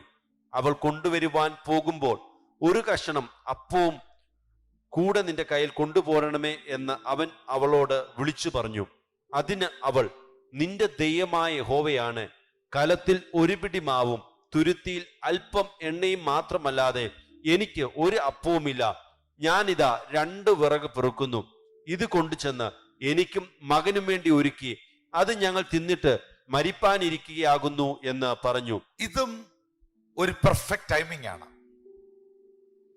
കെരീത്ത് തോട് വറ്റിയപ്പോൾ കാക്കയുടെ വരവ് നിൽക്കുമ്പോൾ സർവശക്തനാകുന്ന ദൈവം ഏലിയാവിനോട് പറയുകയാണ്, നീ എഴുന്നേറ്റ് സീദോനോട് ചേർന്ന് കിടക്കുന്ന സാരഭത്തിലേക്ക് ചെന്ന് അവിടെ പാർക്കുക. നിന്നെ പുലർത്തേണ്ടതിന് ഞാൻ ഒരു വിധവയോട് കൽപ്പിച്ചിട്ടുണ്ട്, ഒരു സഹോദരിയോട് കൽപ്പിച്ചിട്ടുണ്ട്. പട്ടണവാതിക്കൽ ഏലിയാവ് എത്തുമ്പോൾ, ഞാൻ വളരെ വേഗത്തിൽ പറയുന്നു, പട്ടണവാതിക്കൽ ഏലിയാവ് എത്തുമ്പോൾ ഇതാ ഒരു സഹോദരി അവിടെ നിന്ന് വിറക് പെറുക്കുകയാണ്. ഏലിയാവ് ആ സഹോദരിയോട് പറയുന്നു, സിസ്റ്ററെ, എനിക്ക് കുടിക്കാൻ ഒരു ഇച്ചിരി വെള്ളം തരുമോ? നമുക്കറിയാം, മഴ പെയ്തിട്ട് വർഷങ്ങളായി, 3 വർഷങ്ങൾ പിന്നിട്ടു, നാളുകളായി. മഴയില്ലാത്തത് കൊണ്ട് കൃഷിയില്ല, കൃഷിയില്ലാത്തത് കൊണ്ട് വിളവെടുപ്പുകളില്ല, വിളവെടുപ്പും കൃഷിയില്ലാത്തത് കൊണ്ട് പട്ടിണികളാണ്, ദാരിദ്ര്യമാണ്, വരണ്ട ദേശമാണ്. അതിന്റെ ഒരു കാരണക്കാരനാണ് ആ വന്ന് വെള്ളം ചോദിച്ചാളും. പുള്ളിയാണ് ഈ മഴമേഘത്തെ അടച്ചത്. ഞാൻ പറഞ്ഞിട്ടല്ലാതെ ഇനി മഞ്ഞും മഴയും പെയ്യുകയില്ലെന്ന് പറഞ്ഞത്. അതൊരു രാജ്യത്തിലെ ഭരണാധികാരിയെ നിലയ്ക്ക് നിർത്തുവാൻ, ഇസ്രായേലിൽ ജീവനുള്ള ദൈവം യഹോവയാണെന്ന് തെളിയിക്കാൻ വേണ്ടിയാണ്. നിങ്ങൾ ഓർക്കുക, ഡ്രൈ ആണെങ്കിലും വെറ്റാണെങ്കിലും അല്ലെങ്കിൽ ഉണങ്ങിയിരിക്കുന്ന അവസ്ഥയാണെങ്കിലും നീരൊഴുക്കിന്റെ അനുഭവമാണെങ്കിലും ഇതിന്റെ രണ്ടിന്റെയും മധ്യയിൽ ദൈവം സർവശക്തനാണെന്ന് ദൈവം തെളിയിച്ചിരിക്കും. ആ വിധവയുടെ അടുക്കൽ വെള്ളം ചോദിക്കുമ്പോൾ ആ സഹോദരി വെള്ളം എടുക്കാനായിട്ട് തിരിയുകയാണ്. വെള്ളമില്ല, ബുദ്ധിമുട്ടാ, എന്നാലും തിരിയുകയാണ്. തിരിയുന്ന സമയത്ത് പെട്ടെന്ന് ഏലിയാവ് പറയുകയാണ്, എന്തായാലും വീട്ടിലോട്ട് പോവല്ലേ, അകത്തോട്ട് കയറുകയല്ലേ, എനിക്ക് കഴിക്കാൻ 2-3 അപ്പം കൂടെ ചുറ്റുകൊണ്ട് തരാമോ? ഉടനെ ആ സഹോദരി പറയുന്ന മറുപടിയാണ് 12ാമത്തെ വാക്യം. അതിനവൾ, നിന്റെ ദൈവമായ യഹോവയാണ്, കലത്തിൽ 1 പിടി മാവും തുരുത്തിയിൽ അല്പം എണ്ണയും മാത്രമല്ലാതെ എനിക്കൊരപ്പവുമില്ല. ഇതാ ഞാൻ 2 വിറക് പെറുക്കുന്നു. ഇത് കൊണ്ടുചെന്ന് എനിക്കും മകനും വേണ്ടി ഒരുക്കിയിട്ട് ഞങ്ങൾ ഇത് തിന്നിട്ട്, ഈ ബ്രെഡ് ഇന്ന് തിന്നിട്ട്, ഈ അവസാനത്തെ മാവ് കൊണ്ട് അപ്പം ചുട്ട് കഴിച്ചിട്ട് ഇന്ന് ഞങ്ങൾ 2 പേരും ആത്മഹത്യ ചെയ്യാനിരിക്കുകയാണ്. ആത്മഹത്യ ചെയ്യാനിരിക്കുന്ന, അന്നേ ദിവസം ജീവനൊടുക്കാനിരിക്കുന്ന ഒരു കുടുംബത്തിലേക്ക് ദൈവം തന്റെ പ്രവാചകനെ അയക്കുകയാണ്. കൃത്യസമയത്ത് കൃത്യസ്ഥലത്ത് ചെല്ലേണ്ട വ്യക്തിയെ ദൈവം അയക്കുകയാണ്. ഏലിയാവിന് പകരം അവിടെ വേറെ ആര് ചെന്നാലും അവരുടെ വിഷയത്തിന് പരിഹാരമാകില്ല. ഇനി ആഹാബും ഇസബേലും കൂടെ അവിടെ ചെന്നാലും അവരുടെ വിഷയത്തിന് പരിഹാരമാകില്ല. ഉലകത്തിലെ വേറെ ആരവിടെ ചെന്നാലും കലത്തിലെ മാവും കലശത്തിലെ എണ്ണയും വർദ്ധിപ്പിക്കാൻ പറ്റില്ല. വേറെ ആരൊക്കെ അവിടെ ചെന്നാലും ആ സഹോദരിയുടെ വിഷയത്തിന് പരിഹാരം ഉണ്ടാകില്ല. അയക്കേണ്ട വ്യക്തിയെ അയക്കേണ്ട സ്ഥലത്ത് കൃത്യസമയത്ത് ദൈവം അയക്കുകയാണ്. അവസാനത്തെ മാവും അവസാനത്തെ അല്പമെണ്ണയും 2 വിറക്, ഇതൊക്കെ ലിമിറ്റഡ് സോഴ്സുകളെ കാണിക്കുന്നത് കേട്ടോ. അതൊക്കെ ശ്രദ്ധിക്കണം വാക്യങ്ങളെല്ലാം. 2 വിറക്, അല്പം എണ്ണ, 1 പിടി മാവ്. 1 പിടി മാവ്, അല്പം എണ്ണ, 2 വിറക്. ഇതൊക്കെ ലിമിറ്റേഷനെയാണ് കാണിക്കുന്നത്. നിന്റെ ജീവിതം വളരെ ലിമിറ്റഡായി, ഞെരുങ്ങി, തകർന്ന്, പരാജയമായി ഒരു പ്രത്യേക പ്രതിസന്ധിയിലൂടെ കടന്നു പോകുന്ന സാഹചര്യത്തിൽ സ്വർഗത്തിലെ ദൈവം ദൈവത്തിന്റെ അഭിഷിക്തന്മാരുമായോ അവന്റെ വചനവുമായോ നിങ്ങളെ കണക്ട് ചെയ്യുന്നത്, അല്ലെങ്കിൽ ദൈവവുമായിട്ട് ദൈവത്തിന്റെ ആത്മാവ് നിങ്ങളെ കണക്ട് ചെയ്യുന്നത്, നിങ്ങൾ പിന്നെയും ആ ലിമിറ്റേഷനിൽ തുടരാനല്ല, എപ്പോഴും ദൈവമായിട്ടുള്ള ബന്ധം, ദൈവ സാന്നിധ്യം നിന്റെ ലിമിറ്റേഷനെ ബ്രേക്ക് ചെയ്യും. Hallelujah, praise God. ആ സഹോദരിയുടെ ലിമിറ്റഡ് സോഴ്സുകൾ അവിടെ കാണാം. പക്ഷെ ഏലിയാവിന്റെ എൻട്രിയോടുകൂടെ അൺലിമിറ്റഡ് സോഴ്സുകളായി മാറി അവളുടെ ഭവനം. ഇന്ന് ഇത് വിശ്വസിക്കുന്നുണ്ടോ? നിങ്ങൾ വിശ്വസിച്ചാലില്ലേലും ഞാൻ എൻ്റെ അനുഭവത്തിൽ നിന്നും, ഞാൻ കേട്ടിട്ടുള്ള അനുഭവത്തിൽ നിന്ന് പറയാം. കർത്താവിനെ അറിഞ്ഞതിൻ്റെയും അവനെ അനുഗമിച്ചതിൻ്റെയും അവനെ സ്നേഹിച്ചതിൻ്റെയും അവൻ എൻ്റെ ജീവിതത്തിലും എൻ്റെ ഭവനത്തിലും വന്നതിൻ്റെയും നന്മയെ എനിക്കുള്ളൂ. സ്തോത്രം. ഞാൻ അനുഭവിക്കുന്ന സമാധാനവും ഞാൻ അനുഭവിച്ച കരുതലുകളും ഞാൻ അനുഭവിച്ച നന്മയും ധരിച്ച വസ്ത്രവും ഉപയോഗിച്ച വാഹനവും ഇട്ട ചെരുപ്പും ജീവിതത്തിൽ അനുഭവിച്ച സകല നന്മകളുടെയും ഉറവിടം, സോഴ്സ് എന്റെ ദൈവമാണ്. മനുഷ്യരെല്ലാം റിസോഴ്സുകളാണ്. നമ്മൾ പറയാറുണ്ട് ആ വ്യക്തി ഈ വ്യക്തി. നോ, മനുഷ്യരെല്ലാം റിസോഴ്സുകളാണ്. മനുഷ്യർക്ക് മഹത്വം കൊടുക്കണ്ട. സോഴ്സ് ദൈവമാണ്. ആ വ്യക്തിയുടെ ഉള്ളത്തിൽ താങ്കൾക്ക് ഇന്നത് കൊടുക്കണമെന്നൊരു പ്രേരണ കൊടുത്തത് ദൈവമാണ്.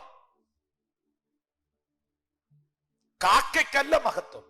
കാക്കയുടെ വായിൽ അപ്പവും ഇറച്ചിയും സെറ്റ് ചെയ്ത് അതിന്റെ ശിരസിൽ, അതിന്റെ ബ്രെയിനിൽ കൃത്യമായ റൂട്ട് മാപ്പ് ചെയ്ത് നാവിഗേറ്റ് ചെയ്തുകൊണ്ട് കൃത്യമായി ഏലിയാവിന്റെ അടുക്കൽ അപ്പവും ഇറച്ചിയുമായി പറന്നിറങ്ങുവാൻ പ്രേരിപ്പിച്ച പ്രേരക ശക്തിക്കാണ് മഹത്വം, അല്ലാതെ കാക്കയ്ക്കല്ല. നന്ദിയുണ്ട് നൽകിയവരോട്, നന്ദിയുണ്ട് സ്നേഹിച്ചവരോട്, നന്ദിയുണ്ട് കരുതിയവരോട്, ആവശ്യ സന്ദർഭങ്ങളിൽ സഹായിച്ച എല്ലാവരോടും നന്ദിയുണ്ട്. പക്ഷെ നിങ്ങൾക്ക് ആ പ്രേരണ തന്നത് സ്വർഗത്തിലെ ദൈവമാണ്. മഹത്വം ആ ദൈവത്തിനാണ്. Thank you Lord Jesus. നിങ്ങൾ ശ്രദ്ധിക്കുന്നുണ്ടോ? ഏലിയാവെന്ന് പറയുന്ന ആ മനുഷ്യൻ, ആ പ്രവാചകൻ, അഭിഷിക്തൻ, അന്നേ ദിവസം അവളുടെ വീട്ടിൽ ചെന്നില്ലെങ്കിൽ ഒരമ്മയും ഒരു മകനും സൂയിസൈഡ് ചെയ്യുകയാണ്, ആത്മഹത്യ ചെയ്യാണ്. കൃത്യസമയത്ത് കൃത്യസ്ഥലത്ത് ചെല്ലേണ്ട വ്യക്തിയെ, റൈറ്റ് പേഴ്സണെ റൈറ്റ് പ്ലേസിൽ റൈറ്റ് ടൈമിൽ ദൈവം അയച്ചു. ഞാൻ ചോദിക്കട്ടെ, എങ്ങനെയുണ്ട് ദൈവത്തിന്റെ ടൈമിംഗ്? ആ കുടുംബം ആത്മഹത്യ ചെയ്തില്ല എന്നുള്ളത് മാത്രമല്ല, ദേശം മുഴുവൻ പട്ടിണിയിലും ദാരിദ്ര്യത്തിലും കിടക്കുമ്പോൾ തന്റെ പ്രതിസന്ധിയുടെ നടുവിലും ഞെരുക്കങ്ങളുടെ നടുവിലും ആ ദൈവപുരുഷന് കൊടുത്ത, കരുതിയ ആ കുടുംബത്തെ ദൈവം കരുതി, ദൈവം സഹായിച്ചു. ഹല്ലേലൂയ. ഇന്ന് ഈ സന്ദേശം കേൾക്കുന്ന ദൈവത്തിന്റെ ജനമേ, ചെങ്കടലിന്റെ മധ്യയിലും ഞാൻ ആ പെർഫെക്റ്റ് ടൈമിംഗ് കാണുന്നു. ചെങ്കടൽ കടന്നപ്പോഴും ഞാൻ ആ പെർഫെക്റ്റ് ടൈമിംഗ് കാണുന്നു. ഏലിയാവിന്റെ കാലഘട്ടത്തിൽ സരഫത്തിലെ വിധവയുടെ വീട്ടിൽ ആ പെർഫെക്റ്റ് ടൈമിംഗ് ഞാൻ കാണുന്നു. കത്തിക്കും ഇസഹാക്കിനും ഇടയിൽ കയറി വന്ന ദൈവശബ്ദത്തിൽ ഞാനൊരു പെർഫെക്റ്റ് ടൈമിംഗ് കാണുന്നു. എലീശായുടെ കാലത്തിലേക്ക് വരുമ്പോൾ 2 രാജാക്കന്മാരുടെ പുസ്തകം 4-ാം അധ്യായം 1 മുതലുള്ള വാക്യങ്ങൾ, അതിൽ 7-ാമത്തെ വാക്യം വളരെ പ്രധാനപ്പെട്ടതാണ്. ഭർത്താവ് മരിച്ചുപോയ പ്രവാചക ശിഷ്യന്മാരുടെ ഭാര്യമാരിൽ ഒരുത്തി എലീശയോട് പറയുകയാണ്, നിന്റെ ദാസനായ എന്റെ ഭർത്താവ് യഹോവ ഭക്തനായിരുന്നു നിനക്കറിയാമല്ലോ. ഇപ്പോൾ കടക്കാർ എന്റെ മക്കളെ പിടിച്ചടിമകളാക്കാൻ വന്നിരിക്കുന്നു. കടക്കാർ മക്കളെ പിടിച്ചടിമകളാക്കാൻ വന്നിരിക്കുന്ന മൂമെന്റിൽ പ്രവാചകനെത്തി. Perfect timing. സ്തോത്രം. ആ വാക്ക് നിങ്ങൾ ശ്രദ്ധിക്കണം. ആ സഹോദരി പറയാണ്, ഇപ്പോൾ, കഴിഞ്ഞ ദിവസം എന്നല്ല, ഇപ്പോൾ കടക്കാരൻ എന്റെ മക്കളെ പിടിച്ച് അടിമകളാക്കാൻ വന്നിരിക്കുന്നു എന്ന് പറഞ്ഞു. എന്നെ കേൾക്കുന്ന സഹോദരങ്ങളെ, പ്രവാചകനായ എലീശ അവളോട് പറയുകയാണ്, ഞാൻ നിനക്ക് വേണ്ടി എന്താണ് ചെയ്യേണ്ടതെന്ന് നീ പറക. അവിടെ കൊണ്ട് തീർന്നില്ല. നിന്റെ വീട്ടിൽ നിനക്ക് എന്തുള്ളൂ എന്ന് ചോദിച്ചു. ഒരു ഭരണി എണ്ണയല്ലാതെ അടിയന്റെ വീട്ടിൽ മറ്റൊന്നും ഇല്ല എന്ന് പറഞ്ഞു. കർത്താവിന്റെ അഭിഷിക്തനെ, എനിക്ക് ഇവിടെ എല്ലാം കാണാൻ പറ്റുന്നത് ഒരു ശേഷിപ്പാണ്. ദൈവം മൊത്തത്തിൽ എടുത്തു കളയില്ല, എന്തെങ്കിലും ഒരു ശേഷിപ്പ് ബാക്കി വെക്കും. സരഫത്തിലെ വിധവയുടെ ഭവനത്തിന്റെ സ്ഥിതി മാറ്റാൻ ഒരു പിടിമാവും അല്പം എണ്ണയെങ്കിലും ഉണ്ടായിരുന്നു. ഇതാ ഈ സഹോദരിയുടെ ഭവനത്തിലെ അവസ്ഥ മാറ്റാൻ ഒരു ഭരണിയിൽ എണ്ണയെങ്കിലും ഉണ്ടായിരുന്നു. പഴയ നിയമത്തിൽ ഞാൻ ഇങ്ങനെ ഒരുപാട് സംഭവങ്ങൾ കാണുന്നു. ഇന്നത്തെ പ്രധാന സന്ദേശം 5 അപ്പവും 2 മീനും കർത്താവ് വർദ്ധിപ്പിച്ചതാണ്. അവിടെയും ആ കൊടുങ്കാട്ടിനകത്തും ദൈവം ശേഷിപ്പിച്ചതായ അപ്പമീനുകൾ. ദൈവമക്കളെ, നിങ്ങളെ മാനിക്കുവാൻ, നിങ്ങളെ ഉയർത്തുവാൻ, നിങ്ങളെ ഉപയോഗിക്കുവാൻ നിങ്ങൾ വലിയ വില കൽപ്പിക്കാതെ, ഇനി അതിനകത്തൊന്നും നടക്കാൻ പോകുന്നില്ല, ഇനി ആ വിഷയത്തിലൊന്നും ഇനി സംഭവിക്കാൻ പോകുന്നില്ല, ഇനി ഇതിനകത്തൊന്നും ഒരു പ്രവൃത്തിയും ഉണ്ടാകാൻ പോകുന്നില്ല എന്ന് പറയുന്ന ആ വിഷയത്തെ തന്നെ ദൈവം ഒരു അത്ഭുതമാക്കി മാറ്റുന്നവനാണ്. ആ റൈറ്റ് ടൈമിൽ ആ ഭവനത്തിൽ ദൈവപ്രവൃത്തി വെളിപ്പെട്ടു. അടുത്ത വാക്യത്തിൽ എലീശ അവളോട് പറയുന്നുണ്ട്, നിന്റെ കയ്യിലുള്ള ഭരണികളെല്ലാം നീ കൊണ്ടുവരിക, മറ്റുള്ളവരുടെ കയ്യിൽ നിന്നും നീ വാങ്ങിക്കുക, മാക്സിമം ഭരണികൾ കൊണ്ടുവരിക. ഓരോ ഭരണികളിലേക്കും എണ്ണ പകർന്നു, തീരുന്നില്ല, ഒഴുകിക്കൊണ്ടിരിക്കുകയാണ്, എണ്ണ പകർന്നുകൊണ്ടേയിരിക്കുകയാണ്. ഓരോ ഭരണിക്കകത്തുനിന്നും അടുത്തതിൽ നിന്ന് അടുത്തതിലേക്ക് ഇങ്ങനെ പകരുകയാണ്. ഭരണി മുഴുവൻ തീർന്നപ്പോൾ എണ്ണയുടെ ഒഴുക്കും നിന്നു. നിറഞ്ഞത് ഒരു ഭാഗത്തേക്ക് മാറ്റിവെക്കാന്ന് പറഞ്ഞു. ആ പദങ്ങളൊക്കെ ഭയങ്കര ഇമ്പോർട്ടന്റ് ആണ്. നിറഞ്ഞത് ഒരു ഭാഗത്തേക്ക് മാറ്റിവെക്കുക. അതെ, ഞാൻ വിശ്വസിക്കുന്ന ദൈവം, അവൻ കൃത്യസമയത്ത് റൈറ്റ് ടൈമിൽ എനിക്ക് വേണ്ടി പ്രവർത്തിക്കുന്നവനാണ്. മക്കളുടെ വിവാഹം, ജോലി, ആത്മീയ ശുശ്രൂഷയോടുള്ള ബന്ധത്തിൽ, ജീവിതത്തിലെ ഏത് വിഷയവുമാകട്ടെ, സൗഖ്യമാകട്ടെ, എന്ത് തന്നെയുമാകാം, കാത്തിരിക്കുക, പ്രാർത്ഥിക്കുക. ദൈവത്തിന് ഒരു പെർഫെക്റ്റ് ടൈമുണ്ട്. ആ ടൈമിൽ വെളിപ്പെടുന്നത് സാധാരണമായ ഒരു കാര്യമായിരിക്കത്തില്ല. സ്തോത്രം. വിടുതൽ വൈകുന്നതിന്റെ കാരണം ആ വിടുതലിന്റെ വലിപ്പം വലുതാണ്. നിങ്ങളുടെ ജീവിതത്തിൽ ഏതെങ്കിലും ഒരു കാര്യത്തിൽ നിങ്ങൾ ഡിലേ അനുഭവിക്കുന്നെങ്കിൽ അതിനകത്ത് എന്തോ ഒരു പ്രവൃത്തിയുണ്ട്, സത്യമായും ഉണ്ട്. പല ആൾക്കാരും ചോദിക്കുന്നുണ്ട്, ഇതെന്താ ഇന്നത്തെ ഈ മഹാമാരി, ഈ COVID-19 വൈറസ് എന്താ പെട്ടെന്ന് പോകാത്ത, ദൈവം എന്താ അത് പെട്ടെന്ന് മാറ്റാത്ത? അതിന്റെ കാരണങ്ങളൊക്കെ കഴിഞ്ഞ ദിവസങ്ങളിൽ ഞാൻ പ്രസംഗിച്ചിരുന്നു, കേട്ടവർക്കറിയാം. പക്ഷെ ഞാനൊരു സത്യം പറയാം, എവിടെങ്കിലും ഒരു ഡിലേ അനുഭവിക്കുന്നെങ്കിൽ, വൈകുന്നെങ്കിൽ, എന്തോ സ്വർഗത്തിലെ ദൈവത്തിന്റെ ഒരു പ്രത്യേക പ്രവൃത്തി ആ വിഷയത്തിലുണ്ട്, ഒരു ഉദ്ദേശം ആ വിഷയത്തിലുണ്ട്, ഉറപ്പായിട്ടുണ്ട്. ഞാൻ കഴിഞ്ഞ ദിവസം വായിച്ച ഒരു ആർട്ടിക്കിൾ പോലെ, ഒരു ട്രെയിൻ തിരുവനന്തപുരം സ്റ്റേഷനിൽ നിന്ന് പുറപ്പെടുന്നു. ആ ട്രെയിൻ കൊല്ലം ജംഗ്ഷനിൽ 1 മിനിറ്റ് 2 മിനിറ്റ് നിർത്തുന്നു. എല്ലാ സ്റ്റേഷനുകളിലും 2 മിനിറ്റ് 3 മിനിറ്റ് നിർത്തുന്നു. പെട്ടെന്ന് ആൾക്കാർ ചായയോ എന്തെങ്കിലും സ്നാക്സോ ഒക്കെ വാങ്ങിക്കഴിച്ച് റിഫ്രഷ്ഡ് ആകുന്നു. പക്ഷെ ചില സ്റ്റേഷനുകളിൽ ഈ ട്രെയിൻ 1 മണിക്കൂർ നിർത്തിയിടുന്നു,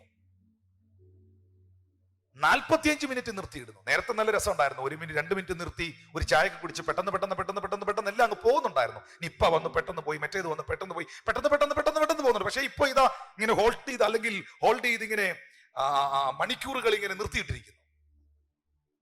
ആ ട്രെയിൻ 1 മണിക്കൂർ നിർത്തിയിട്ടിരിക്കുമ്പോൾ എന്താ പോകാത്തെ, ഇത് വിടുന്നില്ലല്ലോ, അങ്ങോട്ട് ഇത് പോകുന്നില്ലേ എന്ന് ചിന്തിക്കുന്നവരുടെ, യാത്രക്കാരുടെ പ്രത്യേക ശ്രദ്ധയ്ക്ക് തീർന്നുപോയ വെള്ളം ആ ട്രെയിനിൽ സ്റ്റോർ ചെയ്യുകയാണ്. അടുത്ത മണിക്കൂറുകളിൽ കഴിക്കുവാനുള്ള ആഹാരം ആ ട്രെയിനിൽ സ്റ്റോർ ചെയ്യുകയാണ്.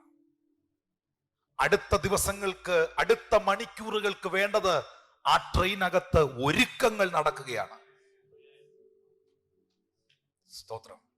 അങ്ങനെയാണെങ്കിൽ ദൈവം തന്റെ സഭയെ ഈ പ്രത്യേക കാലഘട്ടത്തിൽ വെളിപ്പെടുവാൻ പോകുന്ന ഒരു ഉണർവിന് വേണ്ടി, ഒരു ദൈവ പദ്ധതിക്ക് വേണ്ടി ഒരുക്കുകയാണ്. അവന്റെ വരവിനായി ഒരുക്കുകയാണ്. നീ ഒരുങ്ങിയിട്ടുണ്ടോ?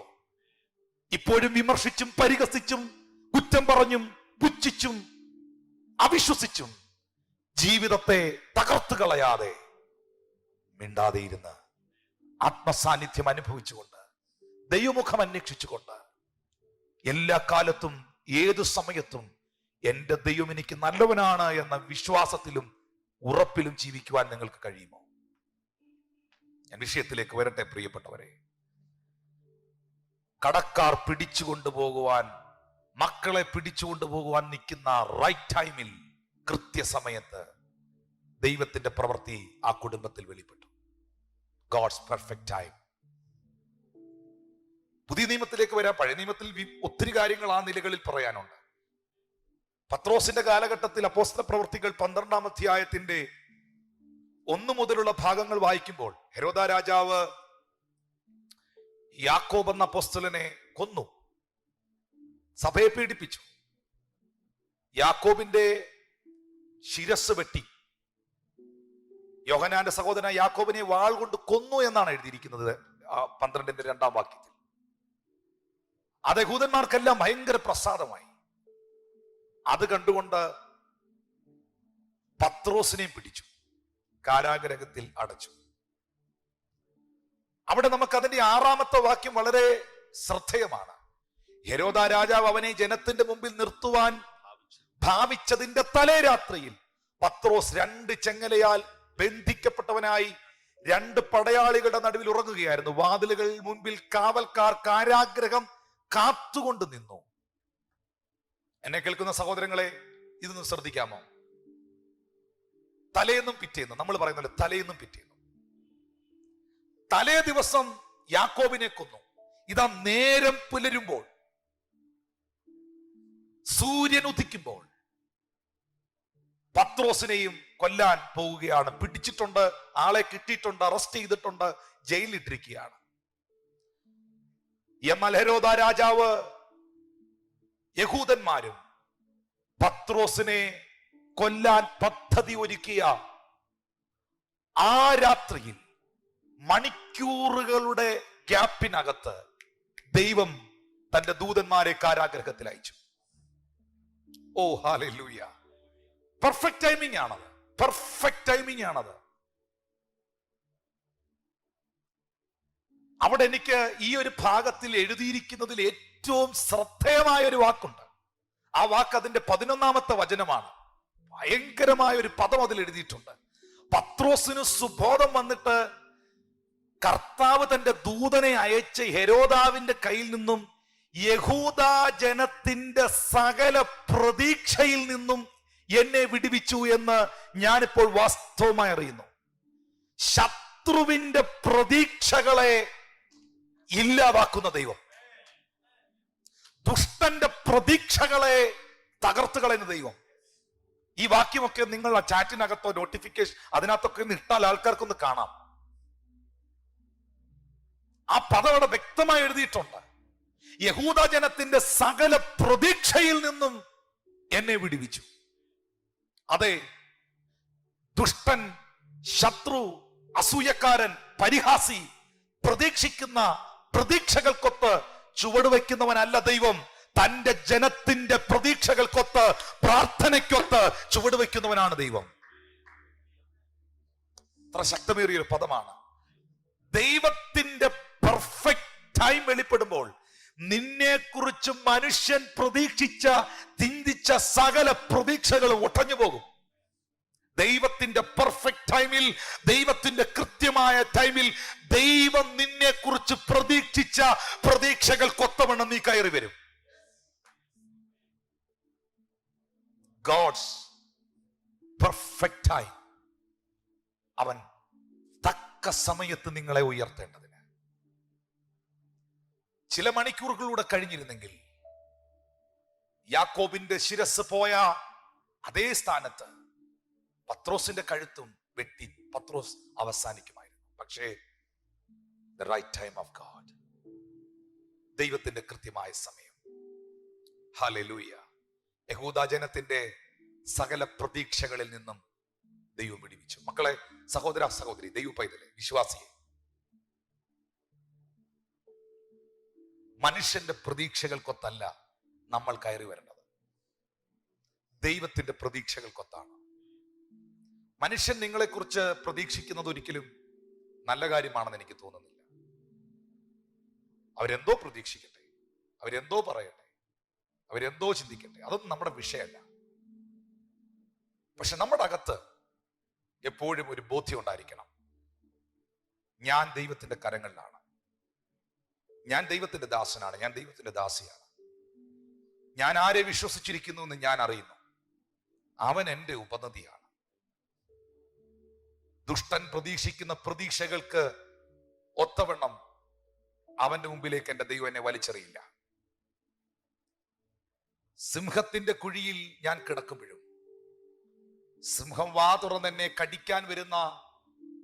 കടിച്ചു കുടയാൻ വരുന്ന സാഹചര്യത്തിൽ, ആ പെർഫെക്റ്റ് ടൈമിൽ സിംഹത്തിന്റെ വായ അടയ്ക്കുന്നൊരു ദൈവം എനിക്കുണ്ട്.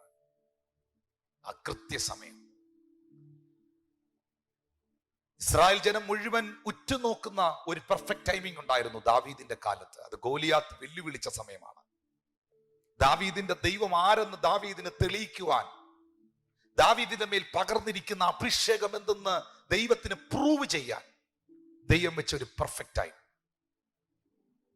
ഗോലിയാത്ത് വെല്ലുവിളിക്കുമ്പോൾ എന്താണ് ഇനി എന്റെ രാജ്യത്തിൽ സംഭവിക്കുന്നതെന്ന് രാജ്യത്തിലെ ജനവും, ശൗലിന്റെ പട്ടാളവും, ഗോലിയാത്തിന്റെ പട്ടാളവും എല്ലാം നോക്കി നിൽക്കുന്ന, സകല ജനവും നോക്കി നിൽക്കുന്ന ഒരു പെർഫെക്റ്റ് പോയിന്റ്, ഒരു പെർഫെക്റ്റ് ടൈമിൽ കൊണ്ടുവന്ന് ദാവീദിന്റെ അനോയിന്റിങ് എന്താന്ന് ദൈവം പ്രൂവ് ചെയ്തു.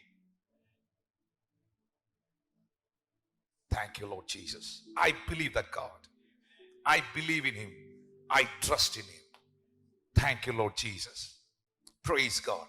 സമയത്തിന്റെ പരിമിതികൾ കൊണ്ട് വേഗം വരട്ടെ സഹോദരങ്ങളെ.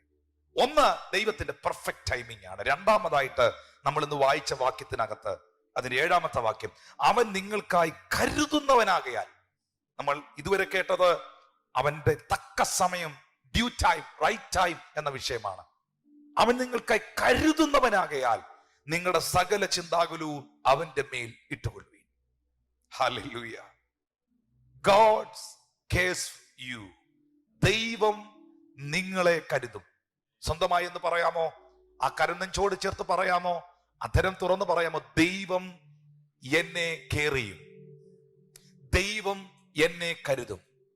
ഹല്ലേലൂയ. ഞാൻ അങ്ങനെ ഒരൊറ്റ സംഭവം കൂടെ പറയാം. ഇതിനി പ്രധാനപ്പെട്ട ഈ സന്ദേശത്തിന്റെ സെന്റർ പോയിന്റിലേക്ക് വരികയാണ്. അതിനൊരു സംഭവം നിങ്ങൾ വായിക്കണം തിരുവെഴുത്തിൽ നിന്ന്. മത്തായിയുടെ സുവിശേഷം 15-ാം അധ്യായം 32 മുതലുള്ള ഭാഗങ്ങൾ. കർത്താവിന്റെ ദാസൻ അത് വായിക്കുമ്പോൾ ഈ സർവീസ് കാണുന്നവർ ആ വാക്യങ്ങൾ ഒന്ന് ശ്രദ്ധിക്കുക. എന്നാൽ യേശു തന്റെ ശിഷ്യന്മാരെ അടുക്ക വിളിച്ചു, ഈ പുരുഷാരം ഇപ്പോൾ 3 നാളായി എന്നോട് കൂടെ പാർക്കുന്നു. അവർക്ക് ഭക്ഷിപ്പാൻ ഒന്നും ഇല്ലായക കൊണ്ട് അവരെക്കുറിച്ച് എനിക്ക് മനസ്സലിവ് തോന്നുന്നു. അവരെ പട്ടിണിയായി വിട്ടയപ്പാൻ മനസ്സുമില്ല. അവർ വഴിയിൽ വെച്ച് തളർന്നു പോയേക്കും എന്ന് പറഞ്ഞു. ശിഷ്യന്മാർ അവനോട്, ഇത്ര വലിയ പുരുഷാരത്തിന് തൃപ്തി വരുത്തുവാൻ മതിയായ അപ്പം ഈ കാട്ടിൽ നമുക്ക് എവിടെ നിന്ന് എന്ന് പറഞ്ഞു. നിങ്ങളുടെ പക്കൽ എത്ര അപ്പമുണ്ട് എന്ന് യേശു ചോദിച്ചു. 7 കുറെ ചെറുമീനും ഉണ്ട് എന്ന് അവർ പറഞ്ഞു. അവൻ പുരുഷാരത്തോട് നിലത്ത് ഇരിപ്പാൻ കൽപ്പിച്ചു. ആ 7 അപ്പവും മീനും എടുത്ത് വാഴ്ത്തി നുറുക്കി ശിഷ്യന്മാരുടെ പക്കലും ശിഷ്യന്മാർ പുരുഷാരത്തിനും കൊടുത്തു. എല്ലാവരും തിന്ന് തൃപ്തരായി. ശേഷിച്ച കഷ്ണം അവർ 7 വട്ടി നിറച്ചെടുത്തു. തിന്നവരോ സ്ത്രീകളെയും പൈതങ്ങളെയും കൂടാതെ 4000 പുരുഷന്മാർ ആയിരുന്നു. യേശു കർത്താവ് കരുതുന്ന ദൈവമെന്ന്, അവൻ കെയർ ചെയ്യുന്ന ദൈവമെന്ന് തെളിയിക്കാൻ, ദൈവം നമ്മളെ കെയർ ചെയ്യുമെന്ന് മനസ്സിലാക്കി തരാൻ ഒരു ഭാഗം ഞാനെന്ന് വായിക്കുകയാണ്. യേശു കർത്താവ് തന്റെ ശിഷ്യന്മാരെ അടുക്കൽ വിളിച്ചു. അടുത്തു വന്നു. എല്ലാ കാലത്തും ദൈവത്തിന് തന്റെ ഹൃദയ രഹസ്യങ്ങൾ കൈമാറുവാനുള്ളത് തന്റെ അടുക്കൽ വരുന്ന ശിഷ്യന്മാരോടാണ്. അങ്ങ് ദൂരെ നിൽക്കുന്ന ശിഷ്യന്മാരോട് രഹസ്യങ്ങളൊന്നും കർത്താവിന് പങ്കുവയ്ക്കാനില്ല. എന്നാൽ താൻ വിളിക്കുമ്പോൾ തന്റെ അടുക്കൽ വരുന്നവരോട് കർത്താവിന് ചിലത് പറയാനുണ്ട്. ഈ ദിവസങ്ങളിൽ എന്നെ കേൾക്കുന്ന ദൈവമക്കൾ ഈ സത്യം മനസ്സിലാക്കണം. ദൈവത്തിന്റെ സന്നിധിയിൽ ചേർന്നിരിക്കുന്നവരോട്, പ്രാർത്ഥിക്കുന്നവരോട് ചില രഹസ്യങ്ങൾ എന്റെ കർത്താവിന് കൈമാറാനുണ്ട്. ആ രഹസ്യങ്ങൾ അവന്റെ മക്കളോട് മാത്രമേ അവന് പറയുവാനുള്ളൂ. എന്തുകൊണ്ടാ, എങ്ങനെ, ഏതെന്നൊക്കെ ലോകം ചോദിക്കുമ്പോൾ, മനുഷ്യരെല്ലാം ആശങ്കപ്പെടുമ്പോൾ, ഹൃദയ സമാധാനം നൽകുന്ന, പ്രത്യാശ നൽകുന്ന, ധൈര്യം നൽകുന്ന, ഉറപ്പ് നൽകുന്ന, ആകുലതകളെ ഉടച്ചെടുത്ത് കളയുന്ന അതിശക്തമേറിയ ചില സന്ദേശങ്ങൾ, ചില ദൂതുകൾ വ്യക്തിപരമായി അവന്റെ അടുക്കൽ വരുന്ന ശിഷ്യന്മാരോട് അവന് പറയാനുണ്ട്. താൻ എന്താണ് അടുത്ത മൂവ്മെന്റിൽ ചെയ്യാൻ പോകുന്നതെന്ന് പറയാനുണ്ട്. നിങ്ങൾ ഈ ഭാഗം ശ്രദ്ധിച്ചോ? അടുത്തതായി കർത്താവ് എന്താണ് അവിടെ ചെയ്യാൻ പോകുന്നത് എന്ന കാര്യം മൈക്കെടുത്ത് പിടിച്ച് പബ്ലിക്കലി കർത്താവ് പറയല്ല, അല്ലെങ്കിൽ എല്ലാവരും കേൾക്കേശു പറയുകയല്ല. അത് കർത്താവിന് പറയാനുള്ളത് എല്ലാവരോടുമല്ല. താൻ വിളിക്കുമ്പോൾ തന്റെ വിളിപ്പുറത്ത് നിൽക്കുന്ന ശിഷ്യന്മാരോടാണ്. പക്ഷേ ഇത് സ്വത്രം ഹല്ലേലൂയ ഇങ്ങനെ പറഞ്ഞ് കളയാനുള്ള ഒരു സാധനം അല്ല ഇത്. അതിന്റെ ഗൗരവം നിങ്ങൾ മനസ്സിലാക്കിയോ? ആരോട് പറയാൻ? ഇപ്പൊ ഇത് എന്റെ 31ാമത്തെ സബ്ജക്റ്റ് ആയി. ലോക്ക്ഡൌണിൽ എത്രയോ മെസ്സേജുകൾ പറഞ്ഞു കഴിഞ്ഞു. ഇതൊക്കെ നമ്മളിങ്ങനെ കേട്ടു പോകുന്നല്ലാതെ ഇതിന്റെ ആഴം വല്ലതും മനസ്സിലാകുന്നുണ്ടോ? ഒരാളെങ്കിലും ഇത് മനസ്സിലാക്കുന്നുണ്ടോ? യേശു അടുത്ത മൂവ്മെന്റിൽ അവിടെ ഒരു കാര്യം ചെയ്യാൻ പോവാ. അത് കർത്താവിന് പബ്ലിക്കലി പറയാൻ മനസ്സില്ല. അത് പറയാൻ തന്റെ വിളിപ്പുറത്ത് നിൽക്കുന്ന, തന്റെ അരികിൽ നിൽക്കുന്ന, താൻ വിളിച്ചാൽ തന്റെ അടുക്കൽ വരുന്ന തന്റെ ശിഷ്യന്മാരോട് മാത്രമേ പറയാൻ താല്പര്യമുള്ളൂ. നമ്മൾ കണ്ടവരെ എല്ലാം പിടിച്ച് സ്റ്റേജേ കയറ്റും, എല്ലാവർക്കും എല്ലാം ഏൽപ്പിച്ചു കൊടുക്കും. അതൊക്കെ അവസാനിപ്പിക്കണം. പക്ഷെ കർത്താവിന് പറയാനുള്ളത്, കർത്താവിന് ചെയ്യാനുള്ളത്, കർത്താവിനെ അറിയിക്കാനുള്ളത് അവന്റെ അടുക്കൽ നിൽക്കുന്ന ശിഷ്യന്മാരോടാണ്.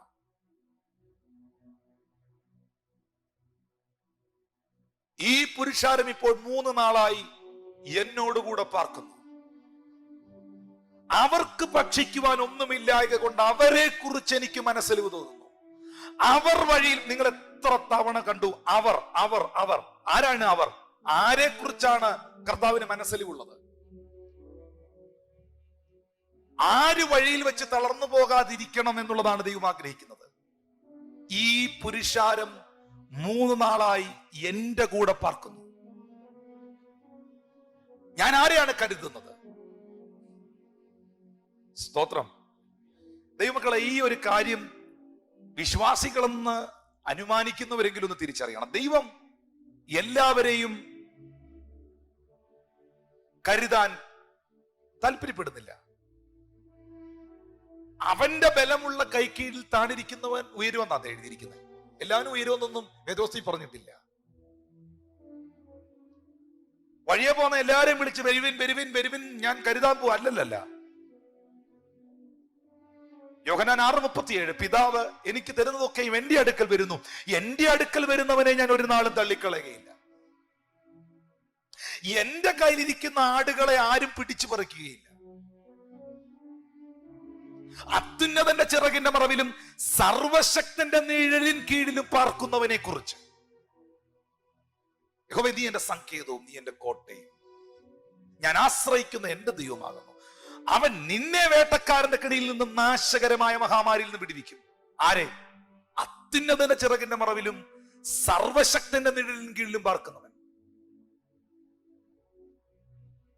ഒരനർത്ഥം നിനക്ക് ഭവിക്കില്ല, ഒരു ബാധയും നിന്റെ നീ എന്ന് പറയുന്ന ആരാ? അത്യുന്നതന്റെ ചിറകിന്റെ മറവിലും സർവശക്തന്റെ നിഴലിൻ കീഴിലും പാർക്കുന്നവനെ കുറിച്ച്. യഹോവ എന്റെ ഇടയനാകുന്നു, എനിക്ക് മുട്ടുണ്ടാകയില്ല. എല്ലാവർക്കും പച്ചയായ പുൽപ്പുറവും സ്വസ്ഥതയുള്ള വെള്ളവും പ്രാണന തണുപ്പും നൽകുമെന്ന് എഴുതിയിട്ടില്ല. കർത്താവിലേക്ക് വരിക, അവന്റെ സാന്നിധ്യത്തിലേക്ക് വരിക. അവനിൽ വിശ്വസിക്കുന്നവൻ ഒരു നാളും ലജ്ജിച്ചു പോകുകയില്ല. നീതിമാൻ പന പോലെ തഴയ്ക്കും. അവൻ ലെബനോണിലെ ദേവദാരു പോലെ. എല്ലാവരും തഴയ്ക്കില്ല, നീതിമാൻ പന പോലെ തഴയ്ക്കും. അതെല്ലാ കാലത്തും സംഭവിക്കും. അതൊരു പ്രത്യേക കാലഘട്ടത്തിൽ മാത്രമല്ല. അങ്ങനെയാണെങ്കിൽ എന്റെ അടുക്കൽ വരുന്നവരോട് എന്റെ സാന്നിധ്യത്തിൽ ഇരിക്കുന്നവരോട് എനിക്ക് ചിലത് പറയാനുണ്ട്, എനിക്ക് അവരെ കരുതാനുണ്ട്. ഈ പുരുഷാരം ഇപ്പോൾ 3 നാളായി എന്റെ കൂടെ പാർക്കുന്നു. അവർക്ക് ഭക്ഷിപ്പാനൊന്നുമില്ലായ കൊണ്ട് അവരെ കുറിച്ച് എനിക്ക് മനസ്സലിവ് തോന്നുന്നു. സ്തോത്രം.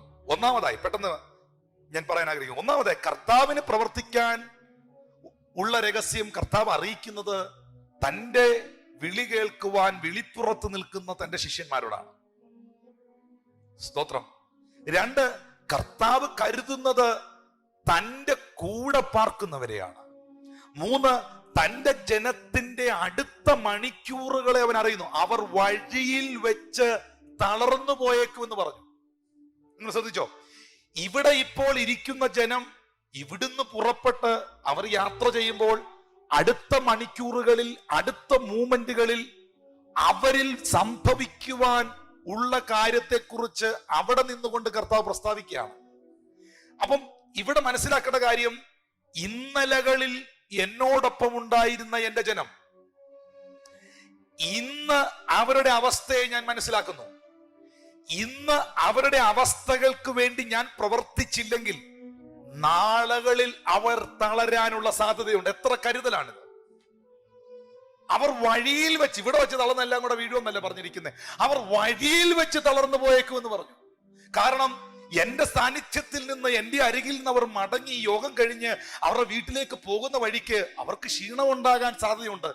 ഇതുപോലെ കരുതുന്ന ആരുണ്ട്?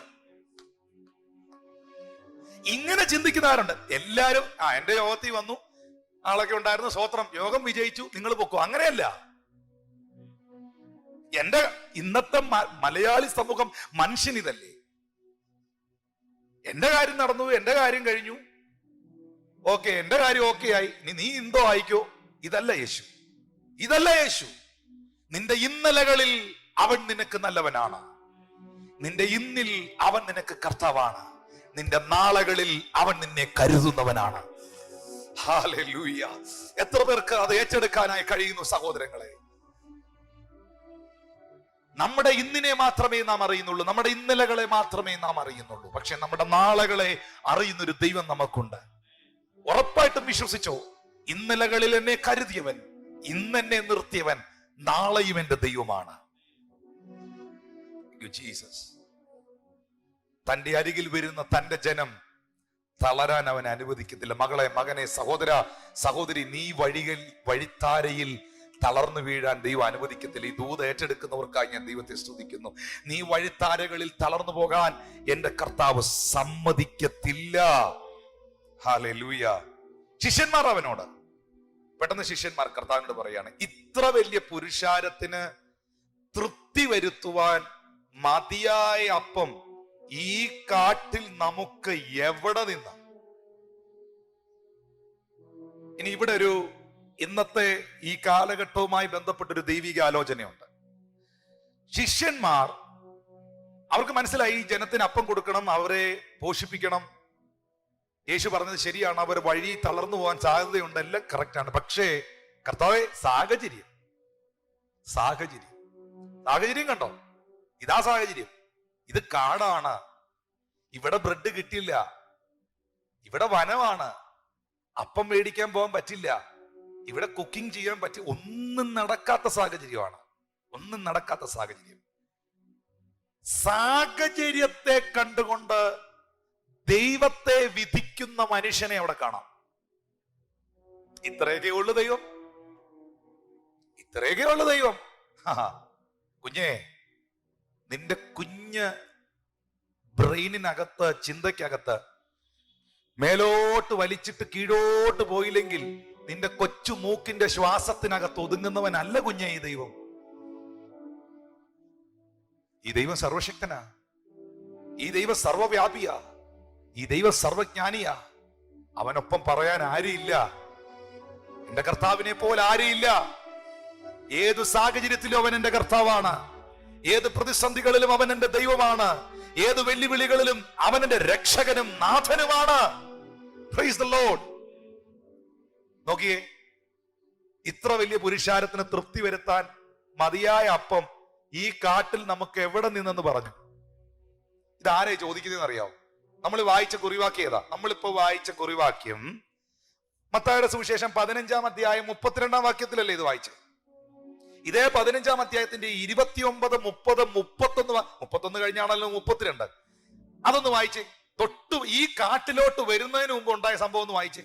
യേശു അവിടെ നിന്ന് യാത്രയായി ഗലീല കടലരികെ ചെന്ന് മലയിൽ കയറി അവിടെ ഇരുന്നു. വളരെ പുരുഷാരം, മുടന്തർ, കുരുടർ, ഊമർ, കൂനർ മുതലായ പലരെയും അവന്റെ അടുക്കൽ കൊണ്ടുവന്ന് അവന്റെ കാൽക്കൽ വെച്ചു. അവൻ അവരെ സൗഖ്യമാക്കി. ഊമർ സംസാരിക്കുന്നതും കൂനർ സൗഖ്യമാകുന്നതും മുടന്തർ നടക്കുന്നതും കുരുടർ കാണുന്നതും പുരുഷാരം കണ്ടിട്ട് ആശ്ചര്യപ്പെട്ടു. ഇസ്രായേലിന്റെ ദൈവത്തെ മഹത്വപ്പെടുത്തി. ഊമർ സംസാരിക്കുന്നതും കൂനർ സൗഖ്യമാകുന്നതും മുടന്തര് നടക്കുന്നതും കുരുടര് കാണുന്നതും പുരുഷാരം കണ്ടിട്ട് ആശ്ചര്യപ്പെട്ട് ഇസ്രായേലിന്റെ ദൈവത്തെ മഹത്വപ്പെടുത്തി. ഈ ഒരു സംഭവം നടക്കുമ്പോൾ ശിഷ്യന്മാരുണ്ട് കൂടെ. ഇത് കഴിഞ്ഞിട്ടാണ് 32 മുതലുള്ള വാക്യത്തിലാണ് ഈ കാട്ടിലെ സംഭവം. 3 ദിവസത്തിന് മുമ്പ്, അങ്ങനെ വേണം പറയാൻ, കാരണം ഈ കാട്ടിൽ വന്നിട്ട് ഇപ്പൊ 3 ദിവസമായി. 3 ദിവസത്തിന് മുമ്പ് കർത്താവേ, ഇത് വനമാണല്ലോ, ഇത് കാടാണല്ലോ, ഇത്ര പേർക്ക് കൊടുക്കാനുള്ള അപ്പം എവിടെ, എങ്ങനെ ഇത് നടക്കുമെന്ന് ചോദിച്ച ഈ ടീമില്ലേ, ഈ ടീം, ഈ 12 പേരടങ്ങുന്ന ഈ ടീം 3 ദിവസം മുമ്പ് ഊമർ സംസാരിക്കുന്നതും കൂനർ സൗഖ്യമാകുന്നതും മുടന്തർ നടക്കുന്നതും കുരുടര് കാണുന്നതും കണ്ടതാ. 3 ദിവസം മുമ്പ് സൂപ്പർ നാച്ചുറലായ, അസാധാരണമായ, അത്യത്ഭുതകരമായ അത്ഭുതങ്ങൾ കണ്ടവൻ 3 ദിവസം കഴിഞ്ഞപ്പോ ഒരു കൊച്ച് ബ്രെഡിന്റെ സാഹചര്യത്തിൽ, അപ്പത്തിന്റെ സാഹചര്യത്തിൽ 30 ലക്ഷം മുടക്കിയാൽ വെളിപ്പെടാത്ത, കിട്ടാത്ത വിടുതൽ കണ്ണുകൊണ്ട് കണ്ടവൻ 30 രൂപയുടെ അപ്പത്തിന്റെ കാര്യത്തിലാണ് ഇപ്പൊ ഈ സംസാരിക്കുന്നത്. മണിക്കൂറുകൾക്ക് മുൻപ് അസാധാരണ ദൈവപ്രവൃത്തി കണ്ടത് മാത്രമല്ല, ഇതേ മത്തായിയുടെ സുവിശേഷത്തിന്റെ 14-ാം അധ്യായത്തിന്റെ 14 മുതൽ 20 വരെയുള്ള വാക്യങ്ങളിൽ 5 അപ്പവും 2 മീനും വർദ്ധിപ്പിച്ചൊരു സംഭവമുണ്ട്. ഇപ്പോഴത്തെ സംഭവത്തിൽ 5 അപ്പവും 2 മീനും അല്ല, ഇപ്പോഴത്തെ സംഭവത്തിൽ 7 അപ്പവും കുറെ ചെറുമീനോ. ശ്രദ്ധിക്കണം, ആകെ 5 അപ്പവും 2 മീനിന്റെ കഥയെ നമുക്ക് അറിയുള്ളൂ. അത് മാത്രമല്ല കേട്ടോ, യേശു കർത്താവ് 5 അപ്പവും 2 മീനും വർദ്ധിപ്പിച്ച ഒരു സംഭവമുണ്ട്. ആ ക്രൗഡ് ഡിഫറെന്റ് ആയിരുന്നു, സ്ഥലം ഡിഫറെന്റ് ആയിരുന്നു. ഇവിടെ നമ്മൾ ഇപ്പോ വായിച്ച ഈ സംഭവം 7 അപ്പവും കുറെ ചെറുമീനുകളുടെയും ചരിത്രമാണ്. 5 അപ്പവും 2 മീനും അന്ത്രയോസ് ഇൻട്രൊഡ്യൂസ് ചെയ്ത ബാലകന്റെ കയ്യിൽ നിന്നും യേശു കർത്താവ് വാങ്ങിയതാണ്. 5 യവത്തപ്പവും 2 മീനും. ഈ 7 അപ്പവും കുറെ ചെറുമീനും ശിഷ്യന്മാരുടെ പോക്കറ്റിൽ നിന്ന് എടുത്താണ്. അത് ഞാൻ പറയാം. Praise God. അത് ബാലകന്റെ കയ്യിൽ നിന്ന് കൊണ്ടുവന്നല്ല. 14-ാം അധ്യായത്തിന്റെ 14 മുതലുള്ള വാക്യത്തിലും എഴുതിയിട്ടുണ്ട്. നോക്കുക, പ്രസന്റ് സിറ്റുവേഷനെ നോക്കി പാസ്റ്റിനെയും ഫ്യൂച്ചറിനെയും മറന്നു പോകുന്ന മനുഷ്യൻ. ഒന്നുകൂടെ പറയാം, ഇതൊരു ദൈവിക സന്ദേശമാണ്. പ്രസന്റ് സിറ്റുവേഷനെ നോക്കി, ഇന്നത്തെ സംഭവങ്ങളെ നോക്കി ഇന്നലകളിൽ പ്രവർത്തിച്ച ദൈവത്തെ മറന്നേ കളഞ്ഞു. നാളകളിൽ പ്രവർത്തിക്കാൻ പോകുന്ന ദൈവത്തെ കുറിച്ചുള്ള വിശ്വാസവും പോയി. പക്ഷെ അങ്ങനെ ആകരുത്. ഇന്നലകളിൽ ഊമനെ സംസാരിപ്പിച്ചവന്, ഇന്നലകളിൽ കുരുടനെ കാണുമാറാക്കിയവന്, ഇന്നലകളിൽ മുടന്തനെ നടത്തുമാറാക്കിയവന് ഇന്നിന്റെ പ്രശ്നങ്ങളെ കൈകാര്യം ചെയ്യാൻ കഴിയില്ലേ? ഇന്നലകളിൽ തന്റെ ജനത്തെ കരുതിയവന്, ഇന്നലകളിൽ എന്റെ ജീവിതത്തിൽ ഇറങ്ങി വന്നവന്, ഇന്നലകളിൽ എനിക്ക് വേണ്ടി പ്രവർത്തിച്ചവന്, ഇന്നലകളിൽ എന്നെ കരുതിയവന് ഇന്നിന്റെ എന്റെ ആവശ്യങ്ങളെ നിറവേറ്റാൻ കഴിയുകയില്ലേ? 3 ദിവസം മുമ്പ് ഊമൻ സംസാരിക്കുന്നതും കൂനർ സൗഖ്യമാകുന്നതും മുടന്തര് നടക്കുന്നതും കുരുടര് കാണുന്നതും കണ്ട ശിഷ്യന്മാർ ചോദിക്കുകയാണ്, ഇത്രയും പേർക്ക് കൊടുക്കാനുള്ള അപ്പം എവിടുന്ന് ഒപ്പിക്കുക? പലപ്പോഴും നമ്മൾ അങ്ങനെയാണ്, മനുഷ്യരങ്ങനെയാണ്. ഒരു പ്രശ്നം വന്നാൽ എല്ലാം നമ്മൾ അങ്ങ് മറക്കും. എന്തെങ്കിലും ഒരു 99 നന്മകൾ ഒരാൾ ചെയ്തു, ഏതെങ്കിലും ഒരു കുഞ്ഞു കാര്യം വന്നാൽ 99 നന്മയെ നമ്മൾ മറക്കും.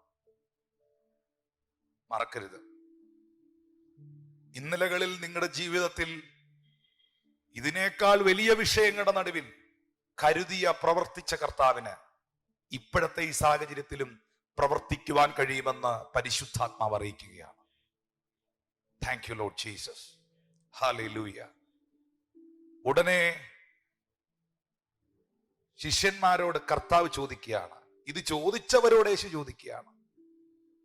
സാഹചര്യത്തിന്റെ സമ്മർദ്ദങ്ങളിൽ സാഹചര്യങ്ങളെ കണ്ടുകൊണ്ട് ദൈവപ്രവർത്തികളെ വിധി എഴുതിയ അവരോട് യേശു ചോദിക്കുകയാണ്, നിങ്ങളുടെ പക്കൽ എത്ര അപ്പമുണ്ട്? അപ്പം ആരോടും പറയാതെ, ആരെയും അറിയിക്കാതെ അവർക്ക് വേണ്ട സാധനം അവർ സ്റ്റോർ ചെയ്തിട്ടുണ്ട്. ഇതിപ്പോ കേരളത്തിൽ മാത്രമല്ല, അങ്ങ് ഇസ്രായേലിലും ഉണ്ടായിരുന്നു അങ്ങനെയുള്ളവർ. അവർക്ക് വേണ്ടത് അവര് സ്റ്റോർ ചെയ്തു. അവർക്ക് വേണ്ട അപ്പം, അവർക്ക് ഈ യോഗം കഴിഞ്ഞ് കഴിക്കാനുള്ള സാധനം അവർ സെറ്റ് ചെയ്തിട്ടുണ്ട്. പുരുഷാരം വരുവോ പോവോ അതൊക്കെ അവരുടെ കാര്യം. അങ്ങനെയാണല്ലോ നമുക്ക് നമ്മുടെ കാര്യം നടക്കണം. അങ്ങനെയല്ല. ഈ പ്രത്യേകമായ പ്രതിസന്ധിയുടെ ഘട്ടത്തിലെ അയലോക്കക്കാരോടൊക്കെ ഒന്ന് ചോദിക്കണം, അല്ലെങ്കിൽ സഹോദരങ്ങളോടൊക്കെ ഒന്ന് ചോദിക്കേ, പരിചയമുള്ളവരോടൊക്കെ ചോദിക്കേ, എങ്ങനെ ഇരിക്കുന്നു ബ്രദറെ, എങ്ങനെ ഇരിക്കുന്നു ദൈവദാസനെ, എങ്ങനെ ഇരിക്കുന്നു സിസ്റ്ററെ, കാര്യങ്ങളൊക്കെ എങ്ങനെ പോകുന്നെന്ന് അന്വേഷണം കേട്ടോ. ഇന്നലെ ഒരു സഹോദരൻ എനിക്കൊരു മെസ്സേജ് അയച്ചിട്ട് ചോദിച്ചു, pastor how are you, where are you now, how is going everything, കാര്യങ്ങളൊക്കെ എങ്ങനെ പോകുന്നു. ഞാൻ ആ പുള്ളിക്കാരനോട് സിൻസിയർ ആയിട്ട് മറുപടി എടുത്ത്, ബ്രദറെ നിങ്ങളെങ്കിലും എന്നോട് അങ്ങനെ ചോദിച്ചല്ലോ, നന്ദി, താങ്ക് യു വെരി മച്ച്. നിങ്ങളെങ്കിലും അങ്ങനെ ഒരാളെങ്കിലും ഈ ഒരു 3-4 മാസത്തിനിടെ ചോദിച്ചല്ലോ നിങ്ങൾ എങ്ങനെ ഇരിക്കുന്നെന്ന്. Thank you very much. Praise God. ശിഷ്യന്മാർക്കുള്ളത് അവര് കരുതി വെച്ചു, അവരൊക്കെയാണ്, വേറെ I don't care about anyone. പക്ഷെ യേശു അങ്ങനല്ല. ശിഷ്യന്മാർ ആരും അറിയാതെ ഒളിപ്പിച്ചകത്തളങ്ങളിൽ സൂക്ഷിച്ചു വെച്ച അപ്പത്തെക്കുറിച്ചും ചെറുമീനുകളെ കുറിച്ചും യേശുവിന് അറിവുണ്ടായിരുന്നു. നീ എന്നെ ഒക്കെ അകത്ത് ഒളിപ്പിച്ചു വെച്ചാൽ യേശു പൊക്കും. എന്നെ ഒക്കെ ഒളിപ്പിച്ചു വെച്ചാൽ നമുക്ക് പറയാൻ പറ്റില്ല. ചിലപ്പോ നമ്മൾ നമുക്കായി കരുതി വെച്ചതൊക്കെ വേറെ ആർക്കെങ്കിലും ഒക്കെ വേണ്ടിയായിരിക്കും കേട്ടോ. പേടിപ്പിക്കാൻ പറഞ്ഞതല്ല, പറഞ്ഞതേ ഉള്ളൂ. സ്തോത്രം. ചിലപ്പം നമ്മൾ നമുക്ക് വേണ്ടിയാണെന്നൊക്കെ കരുതി നമ്മൾ സൂക്ഷിച്ചു വെച്ചത് ചിലപ്പോൾ ദൈവം പ്രവർത്തിക്കുക, അത് വേറെ ആർക്കെങ്കിലും ഒക്കെ വേണ്ടിയെ കൊണ്ടുപോകും. അതുകൊണ്ട് വലിയ പിടിവാശിയൊന്നും ആരും പിടിക്കരുത്. അതുകൊണ്ടാണ് അവർ സമ്പാദിക്കുന്നു, ആരത് അനുഭവിക്കുന്നെന്ന് അറിയുന്നില്ല എന്ന് തിരുവെഴുത്തിൽ എഴുതിയിരിക്കുന്നത്. സ്തോത്രം. നിങ്ങൾ കാറ്റ് കാണില്ല, മഴ കാണില്ല, എന്നാൽ താഴ്വര വെള്ളം കൊണ്ട് നിറയുമെന്നും, കുഴിച്ചിട്ടില്ലാത്ത കിണറ്റിൽ നിന്ന് നിങ്ങൾ കുടിക്കുമെന്നും, വെച്ചിട്ടില്ലാത്ത വീട്ടിൽ പാർക്കുമെന്നും ഒക്കെ പറയുന്നത് ആറയൊക്കെയോ കിണർ, ആറയൊക്കെയോ വീടാ. സ്തോത്രം. അതുകൊണ്ട് പിടിവാശിയൊന്നും പിടിക്കരുത്, ഞാൻ ആർക്കും കൊടുക്കില്ല, ഞാൻ ഇനി ഒന്നും ചെയ്തില്ലെന്ന്. മൊത്തം എടുത്തുണ്ടെങ്കിൽ പൊക്കളയും. അതുകൊണ്ട് അല്പമൊക്കെ ഒരു മര്യാദ കാണിക്കണം. ഒന്ന് കരമുയർത്തി ദൈവത്തെ സ്തുതിക്കാം. ഹല്ലേലൂയ.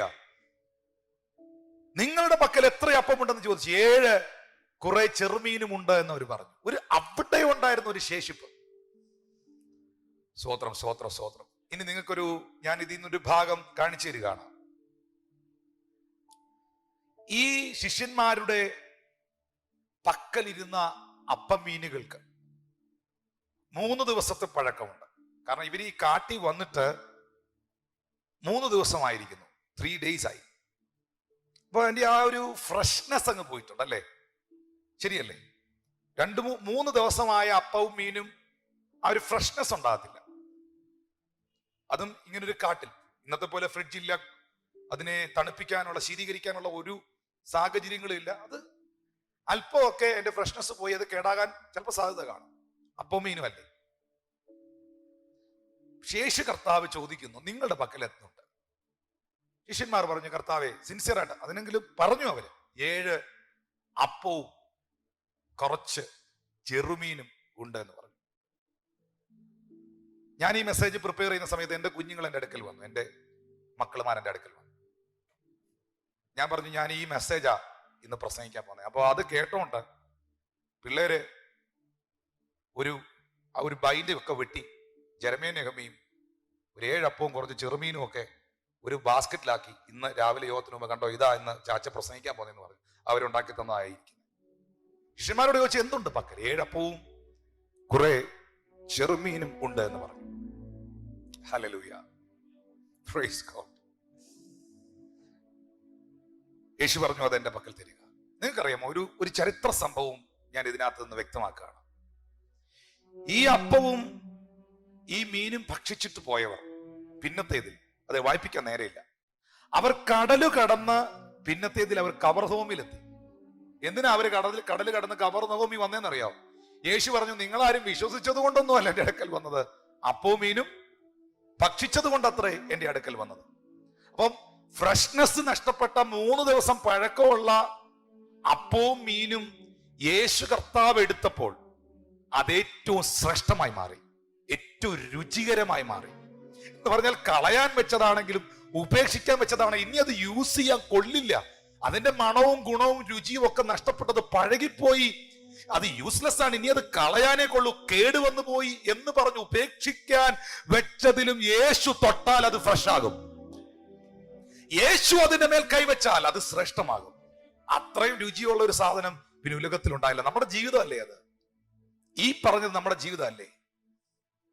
ഫ്രഷ്നെസ് നഷ്ടപ്പെട്ട, നന്മകൾ നഷ്ടപ്പെട്ട, അഴുക്കായ, തകർന്നു പോയ, ആർക്കും വേണ്ടാത്ത എന്നെയും അവൻ കയ്യിലെടുത്തു. അവന്റെ സ്പർശനം എന്നെ ശ്രേഷ്ഠമാക്കി മാറ്റി, എന്നെ ശ്രേഷ്ഠനാക്കി മാറ്റി, എന്നെ റിഫ്രഷ് ചെയ്തു. അതെ, ദൈവ സാന്നിധ്യം നിങ്ങളെ റിഫ്രഷ് ചെയ്യും. ദൈവ സാന്നിധ്യം നിങ്ങൾക്ക് ഫ്രഷ്നെസ് നൽകും. ദൈവ സാന്നിധ്യം നിങ്ങളെ ശക്തീകരിക്കും. ഹല്ലേലൂയ. ഈ ലോകത്തിലെ ഒരു പാട്ടുകൾക്കും, ഈ ലോകത്തിലെ ഒരു വാർത്തകൾക്കും, ഈ ലോകത്തിലെ ഒരു മനുഷ്യർക്കും നിങ്ങൾക്ക് വേണ്ടത് ചെയ്യാൻ കഴിയില്ല. ദൈവ സാന്നിധ്യം നിങ്ങളെ പുതുക്കും, ദൈവ സാന്നിധ്യം നിങ്ങളെ ശക്തീകരിക്കും, ദൈവ സാന്നിധ്യം നിങ്ങളെ ഫ്രഷ് ആക്കും, നിങ്ങളുടെ നിരാശകളെ മാറ്റും. 3 ദിവസം പഴക്കമുള്ള അപ്പവും മീനും കർത്താവിന്റെ കരം അതിനകത്തൊന്ന് തൊട്ടാൽ, ആ കരതലം ഒന്ന് സ്പർശിച്ചാൽ അത് ശ്രേഷ്ഠമാകും. അത് തിന്നാൻ കടല് കടന്ന ആൾക്കാർ വരും കവർഹോമിൽ. Thank you Lord Jesus. Hallelujah. ഒരു വാക്യം, ഇത് ആരോടോ ഉള്ള ഒരു സന്ദേശമാണ്, എനിക്കറിയാം, അല്ലെ അത് കയറി വരേണ്ടതല്ല. ഇതേപോലത്തെ ഒരു വിഷയം യോഹന്നാന്റെ സുവിശേഷം 5-ാം അധ്യായത്തിൽ, അത് ഒരു ഒറ്റ ഭാഗ്യം, ആരോടുള്ള ഒരു സന്ദേശം. അതുകൊണ്ടാണ് കർത്താവ് എനിക്കൊരു പ്രേരണ തരുന്നത്. അതിന്റെ 6-ാം അധ്യായം 5-6 വാക്യം ഒന്ന് വായിച്ചേ.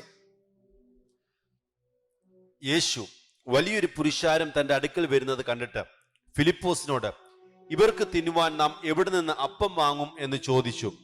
ഇത് അവനെ പരീക്ഷിപ്പാൻ അത്ര ചോദിച്ചത്, താൻ എന്ത് ചെയ്യുവാൻ പോകുന്നു എന്ന് താൻ അറിഞ്ഞിരുന്നു. ഈ വാക്യം എല്ലാ ചോദ്യങ്ങൾക്കുള്ള ഉത്തരം. ഇനി ആരും ചോദിക്കരുത്. എല്ലാ ചോദ്യങ്ങൾക്കും ഇതാ യോഹന്നാൻ 6:6 നിങ്ങൾക്ക് ഉത്തരം തരുന്നു. നിങ്ങളുടെ മനസ്സിൽ വന്ന ചിന്തയും, നിങ്ങളുടെ മനസ്സിൽ വന്ന ആകുലതയും, നിരാശയും, സംശയവും ഒക്കെ നിന്റെ ടെസ്റ്റ് ആയിരുന്നു. നിന്റെ മുമ്പിൽ വന്ന ക്വസ്റ്റ്യൻ പേപ്പറുകളായിരുന്നു, പരീക്ഷകളായിരുന്നു. എഴുതി ജയിച്ചവരുണ്ട്, 8 നില പൊട്ടിയവരുണ്ട്, ആരുമാകട്ടെ. പക്ഷേ ദൈവം ആരെന്ന് മാത്രം അറിയുക. താൻ എന്ത് ചെയ്യുവാൻ പോകുന്നു എന്ന് താൻ അറിഞ്ഞിരുന്നു. അടുത്ത മണിക്കൂറിൽ, അടുത്ത മിനിറ്റിൽ യേശു കർത്താവ് എന്താണ് ചെയ്യാൻ പോകുന്നതെന്ന് യേശു അറിഞ്ഞിരുന്നു. നമ്മളെല്ലാരും പറയുന്നുണ്ട്, ഇങ്ങനെ പോയാൽ ലോകം എങ്ങനെ ആകും, ഇങ്ങനെ പോയാൽ എന്ത് സംഭവിക്കും, ഇങ്ങനെ പോയാൽ എന്നായിരിക്കും ഇനി നടക്കാൻ പോന്നെ, ഇങ്ങനെ പോയാൽ എവിടെ ചെന്ന് നിൽക്കും. താൻ എന്ത് ചെയ്യുവാൻ പോകുന്നു എന്ന് താൻ അറിഞ്ഞിരുന്നു. അതേ സഹോദരങ്ങളെ, ഇന്നലകളെ നാം അറിയുന്നു, ഇന്നിന്റെ അവസ്ഥകളെ നാം അറിയുന്നു, പക്ഷേ നമ്മുടെ നാളുകളെ ദൈവം അറിയുന്നു. താൻ എന്ത് ചെയ്യുവാൻ പോകുന്നു എന്ന് താൻ അറിയുന്നു. അടുത്ത ദിവസങ്ങളിൽ, അടുത്ത മാസങ്ങളിൽ, അടുത്ത വർഷങ്ങളിൽ ഈ ലോകം എന്തായിരിക്കുമെന്ന് അറിയാവുന്നവൻ ഈ ലോകത്തെ ചമച്ചിരിക്കുന്നു. താൻ എന്ത് ചെയ്യുവാൻ പോകുന്നു എന്ന് താൻ അറിഞ്ഞിരുന്നു. വിശ്വസിക്കുന്നവർ നല്ലൊരു ആമീൻ പറഞ്ഞാട്ടെ. ഇനി പ്രധാന ഭാഗത്തിലേക്ക് വരുന്നു. 35-ാമത്തെ വാക്യം. അവൻ പുരുഷാരത്തോട് നിലത്തിരിക്കുവാൻ കൽപ്പിച്ചു. Thank you Lord Jesus. ആ വാക്യം ഒന്ന് വായിക്കാമോ? നിങ്ങളുടെ പക്കൽ എത്ര അപ്പമുണ്ടെന്ന് യേശു ചോദിച്ചു. 7, കുറെ ചെറുമീനും ഉണ്ട് എന്ന് അവർ പറഞ്ഞു. അവൻ പുരുഷാരത്തോട് നിലത്ത് ഇരിപ്പാൻ കൽപ്പിച്ചു. ആ 7 അപ്പവും മീനും എടുത്ത് വാഴ്ത്തി നുറുക്കി ശിഷ്യന്മാരുടെ പക്കലും ശിഷ്യന്മാർ പുരുഷാരത്തിനും കൊടുത്തു. എല്ലാവരും തിന്ന് തൃപ്തരായി. യേശു കർത്താവ് പുരുഷാരത്തോട് നിലത്തിരിക്കാൻ കൽപ്പിച്ചു. ഇനി എന്നെ ഒന്ന് ശ്രദ്ധിച്ചേ. നിലത്തിരിക്കാൻ യേശു പറഞ്ഞെങ്കിൽ അതിനു മുമ്പ് അവരെന്ത് ചെയ്യായിരിക്കും? ഒരാളോട് ഇരിക്കുക എന്ന് പറയണമെങ്കിൽ ആ വ്യക്തി എന്ത് ചെയ്യായിരിക്കും? ചിന്തിക്കുക. ആൾക്കാര് അവര് നിൽക്കുകയായിരിക്കും. നിൽക്കുന്ന ഒരാളിനോടല്ലേ ഇരിക്കാൻ പറയുള്ളൂ, അല്ലേ? അപ്പൊ അതിന്റെ അർത്ഥം എന്നാ? പുരുഷാരത്തോട് അവൻ നിലത്തിരിക്കാൻ കൽപ്പിച്ചു എന്ന് പറഞ്ഞാൽ അതിന്റെ അർത്ഥം എന്നാ? പുരുഷാരം പോകാനായി എഴുന്നേറ്റു, അവർ മടങ്ങാനായി എഴുന്നേറ്റു. എന്നെ ശ്രദ്ധിക്കണമേ. അവർ പോകാനായി മടങ്ങാനായി എഴുന്നേറ്റ സമയത്താണ് യേശു കർത്താവ് അവരോട് ഇരിക്കാൻ പറഞ്ഞത്. അതിന്റെ അർത്ഥം ദൈവത്തിന്റെ കൃത്യസമയമാണ്, തക്ക സമയം. പോകാൻ എഴുന്നേറ്റവരെ ഇരുത്തി വിളമ്പുന്ന തക്ക സമയം. ഒരു പ്രതീക്ഷകളുമില്ലാതെ മടങ്ങുവാൻ ആരംഭിച്ചവരെ ഇരുത്തി അനുഗ്രഹിക്കുന്ന ദൈവത്തിന്റെ റൈറ്റ് ടൈം. സ്തോത്രം. ഇനി അപ്പവും മീനും വർദ്ധിപ്പിക്കാൻ പോവാ, ഇനി ഭക്ഷണം വിളമ്പാൻ പോവാ, ആഹാരം കഴിക്കാൻ പോവാ എന്നൊരു ഐഡിയ എങ്കിലും അവരുടെ മനസ്സിൽ ഉണ്ടായിരുന്നെങ്കിൽ അവർ പോകാൻ എഴുന്നേക്കില്ല. അവർ പോകാൻ എഴുന്നേറ്റത് ഒരിക്കലും അതിനെക്കുറിച്ച് അവർ ചിന്തിക്കുന്ന പോലുമില്ല. വിശ്വസിക്കുന്നവരോട് പറയാം, നിന്റെ മനസ്സിൽ നീ ചിന്തിച്ചിട്ടില്ലാത്തത് നിനക്ക് വേണ്ടി ദൈവം ഇരുത്തി വിളമ്പും. നിന്റെ മനസ്സിൽ നീ ചിന്തിച്ചിട്ട് പോലുമില്ലാത്തത് നൽകി ദൈവം നിന്നെ പോഷിപ്പിക്കും. അത് വിശ്വസിക്കുന്നവരെ ഓർത്ത് ഞാൻ ദൈവത്തെ സ്തുതിക്കുന്നു. ഇനി അടുത്ത ആ ഒരു പ്രോസസ്സിലേക്ക് നിങ്ങളുടെ ശ്രദ്ധയൊന്ന് തിരിക്കുകയാണ്. യേശു കർത്താവ് ആ 7 അപ്പവും മീനും എടുത്ത് വാഴ്ത്തി നുറുക്കി ശിഷ്യന്മാരുടെ പക്കലും ശിഷ്യന്മാർ പുരുഷാരത്തിനും കൊടുത്തു. ആ 7 അപ്പവും മീനും എടുത്ത് വാഴ്ത്തി നുറുക്കി യേശു കർത്താവ് ശിഷ്യന്മാരുടെ പക്കലും ശിഷ്യന്മാർ പുരുഷാരത്തിനും കൊടുത്തു. ശ്രദ്ധിക്കുക. ഒന്ന്, കർത്താവ് ആ അപ്പ മീനുകളെ കണ്ടു. ഇത് കർത്താവിന്റെ കയ്യിലേക്ക് കിട്ടുന്നതിന് മുൻപ് അവൻ എന്തു ചെയ്തു? അവൻ അപ്പവും മീനും കണ്ടു. കണ്ടതിനെയാണ് കയ്യിലെടുത്തത്. ഇപ്പൊ ഞാൻ ഇങ്ങനൊരു സാധനം ഇവിടെ ഇരിക്കുന്നത് കണ്ടത് കൊണ്ടല്ലേ ഞാനിത് കയ്യിലെടുത്തത്. എനിക്ക് കാണാത്ത ഒരു കാര്യത്തെ എനിക്ക് കരങ്ങളിൽ എടുക്കാൻ പറ്റില്ല. ഒന്ന്, അവൻ കണ്ടതിനാൽ ആ അപ്പമീനുകളെ ആദ്യം കണ്ടു. കണ്ടതിനെ അവൻ കയ്യിലെടുത്തു. എടുത്തതിനെ അവൻ ഉയർത്തി. ഉയർത്തിയതിനെ അവൻ വാഴ്ത്തി. വാഴ്ത്തിയതിനെ അവൻ നുറുക്കി. നുറുക്കിയതിനെ അവൻ വർദ്ധിപ്പിച്ചു. എത്ര പ്രോസസ്സുകൾ ഉണ്ട് എന്ന് ശ്രദ്ധിക്കണം. ഈ മെസ്സേജ് ഗൗരവമായി ശ്രദ്ധിക്കണം. ഒന്ന്, അവൻ കണ്ടതിനെ കയ്യിൽ എടുക്കുന്നു, അല്ലേ? ദൈവം നിങ്ങളെ കണ്ടതുകൊണ്ടാണ് ദൈവം നിങ്ങളെ കരങ്ങളിൽ എടുത്തത്. ഹല്ലേലൂയ. ദൈവം നിങ്ങളെ, നിങ്ങളുടെ കുടുംബത്തെയും കണ്ടതുകൊണ്ടാണ്. നിങ്ങളുടെ ഫ്രഷ്നെസ് അവൻ ചോദിച്ചില്ല. നിങ്ങൾക്ക് എന്ത് പഴക്കമുണ്ട്, ഇത് എത്ര ദിവസമായി, ഇത് അഴുകിപ്പോയല്ലോ, ഇത് അഴുക്കായല്ലോ എന്നവൻ ചോദിച്ചില്ല. നിങ്ങളെ അവൻ കണ്ടതുകൊണ്ട് നിങ്ങളുടെ സാഹചര്യം എന്തെന്നും നിങ്ങളുടെ അവസ്ഥ എന്തെന്നും ഒന്നും ചോദിക്കാതെ, നിങ്ങൾ ആരാണെന്ന് ചോദിക്കാതെ, നിങ്ങളെ ആരാക്കണമെന്ന് നിശ്ചയിച്ചുകൊണ്ട് അവൻ നിങ്ങളെ കരങ്ങളിലെടുത്തു. ഹല്ലേലൂയ. അവൻ കണ്ടതിനെ കയ്യിലെടുത്തു. കർത്താവ് കയ്യിലെടുത്താലുള്ള ഒരു പ്രത്യേകത, കർത്താവ് കണ്ടതിനെ മാത്രമേ അവൻ കയ്യിലെടുക്കൂ. കയ്യിലെടുത്തിട്ടുണ്ടെങ്കിൽ അവൻ അതിനെ ഉയർത്തും. അവൻ കരങ്ങളിൽ എടുത്തതിനെ അവൻ ഉയർത്തും. അവൻ ഉയർത്തിയതിനെ മാത്രമേ അവൻ വാഴ്ത്തുകയുള്ളൂ. ശ്രദ്ധിക്കുക, this is very important message. എന്തുകൊണ്ടാണ് ഞാൻ യേശുവിന്റെ കയ്യിൽ വന്നത്? എന്നെ എന്റെ ദൈവം കണ്ടതുകൊണ്ട്. ലോകം കാണുകെ, പലരും കാണുകെ ഞാൻ കർത്താവിന്റെ കരങ്ങളിലാണെന്ന് അവൻ എന്താണ് ലോകത്തെ അറിയിച്ചത്? അവന്റെ കരങ്ങളിൽ അവൻ എന്നെ ഉയർത്തിയത് കൊണ്ട്. കർത്താവിന്റെ കണ്ണുകൊണ്ട് അവൻ എന്നെ കണ്ടെങ്കിൽ അവൻ എന്നെ കയ്യിലെടുക്കും. അവൻ എന്നെ കയ്യിലെടുത്തിട്ടുണ്ടെങ്കിൽ, ദൈവം നിന്നെ കയ്യിലെടുത്തിട്ടുണ്ടെങ്കിൽ താഴ്ത്തി തറയിലിട്ട് ചവിട്ടാനല്ല, നിന്നെ ഉയർത്താനാണ്. കർത്താവ് നിന്നെ കണ്ടിട്ടുണ്ടെങ്കിൽ, കയ്യിലെടുത്തിട്ടുണ്ടെങ്കിൽ, നിന്നെ താഴ്ത്തി തറയിലിട്ട് എല്ലാവർക്കും ചവിട്ടാൻ കൊടുക്കാനല്ല, നിന്നെ ഉയർത്താൻ തന്നെയാണ്. അവൻ ഉയർത്തിയിട്ടുണ്ടെങ്കിൽ അവൻ അതിനെ വാഴ്ത്തും, ബ്ലസ് ചെയ്യും. പക്ഷെ ഇവിടെ ഒരു സന്ദേശമുണ്ട്. കർത്താവ് കണ്ടതിനെ കയ്യിലെടുക്കുന്നു, കയ്യിലെടുത്തതിനെ അവൻ വാഴ്ത്തുന്നു, വാഴ്ത്തിയതിനെ മാത്രം അവൻ നുറുക്കുന്നു. എല്ലാ അപ്പവും എല്ലാ മീനും നുറുക്കപ്പെടുകയില്ല. അവന്റെ കയ്യിലിരിക്കുന്നത്, അവന്റെ കരത്താൽ ഉയർത്തപ്പെടുന്നത്, അവൻ വാഴ്ത്തിയത് അവൻ നുറുക്കുന്നു. ഇതൊരു സന്ദേശമാണ്. എന്തുകൊണ്ടാണ് എനിക്ക് ഈ നുറുക്കം? വേറെ ആർക്കുമില്ലാത്ത ഈ നുറുക്കം എന്തുകൊണ്ട് എനിക്ക് സംഭവിക്കുന്നു? മറുപടി, നിന്നെ കണ്ടതുകൊണ്ട്, നിന്നെ കയ്യിലെടുത്തത് കൊണ്ട്, നിന്നെ ഉയർത്തിയത് കൊണ്ട്, അവന്റെ കയ്യിലിരിക്കുന്ന അപ്പമായതുകൊണ്ട് അവൻ നിന്നെ നുറുക്കുന്നു. അപ്പൊ ചോദിക്കുന്നു, എന്താണ് എനിക്ക് ഈ നുറുക്കം? ഇത് എന്തിനു വേണ്ടിയാണ്? മക്കളെ, ഈ നുറുക്കം നിന്നെ തകർത്ത് കളയാനല്ല, ഈ 7 എന്നുള്ള അവസ്ഥയിൽ നിന്ന് നിന്നെ 7000 ആക്കാനാണ്. ഓ ഹല്ലേലൂയ! ഈ 7 എന്നുള്ള അവസ്ഥയിൽ നിന്ന് നിന്നെ 7000 ആക്കണമെങ്കിൽ, ഈ 5 എന്നുള്ള അവസ്ഥയിൽ നിന്ന് നിന്നെ 5000 ആക്കണമെങ്കിൽ എനിക്ക് നിന്നെ നുറുക്കാതെ കഴിയുകയില്ല. ഈ നുറുക്കം തകർച്ചയ്ക്കല്ല, ഈ നുറുക്കം പരാജയത്തിനല്ല, ഈ നുറുക്കം ഇല്ലായ്മയാക്കി കളയാനല്ല, ഈ നുറുക്കം നിന്നെ വർദ്ധിപ്പിക്കാനാണ്. നിന്റെ പ്രാർത്ഥനാ ജീവിതത്തെ വർദ്ധിപ്പിക്കുവാൻ, നിന്റെ അഭിഷേകത്തെ വർദ്ധിപ്പിക്കുവാൻ, ദൈവമായിട്ടുള്ള ബന്ധം വർദ്ധിപ്പിക്കുവാൻ, ദൈവകൃപ വർദ്ധിപ്പിക്കുവാൻ, ദൈവസ്നേഹം വർദ്ധിപ്പിക്കുവാൻ, നിനക്ക് കുറെ തിരിച്ചറിവുകൾ നൽകി നിന്നെ ആദരിക്കുവാൻ അത്ര ഈ നുറുക്കം. അതെ, യേശു കണ്ടതിനെ യേശു കയ്യിലെടുക്കുന്നു. യേശു കയ്യിലെടുത്തതിനെ യേശു ബ്ലസ് ചെയ്യുന്നു. യേശു ബ്ലസ് ചെയ്തതിനെ യേശു ബ്രേക്ക് ചെയ്യുന്നു. യേശു ബ്രേക്ക് ചെയ്തതിനെ യേശു മൾട്ടിപ്ലൈ ചെയ്യുന്നു. അവൻ കണ്ടതിനെ കയ്യിലെടുക്കുന്നു, എടുത്തതിനെ വാഴ്ത്തുന്നു, വാഴ്ത്തിയതിനെ മാത്രം നുറുക്കുന്നു.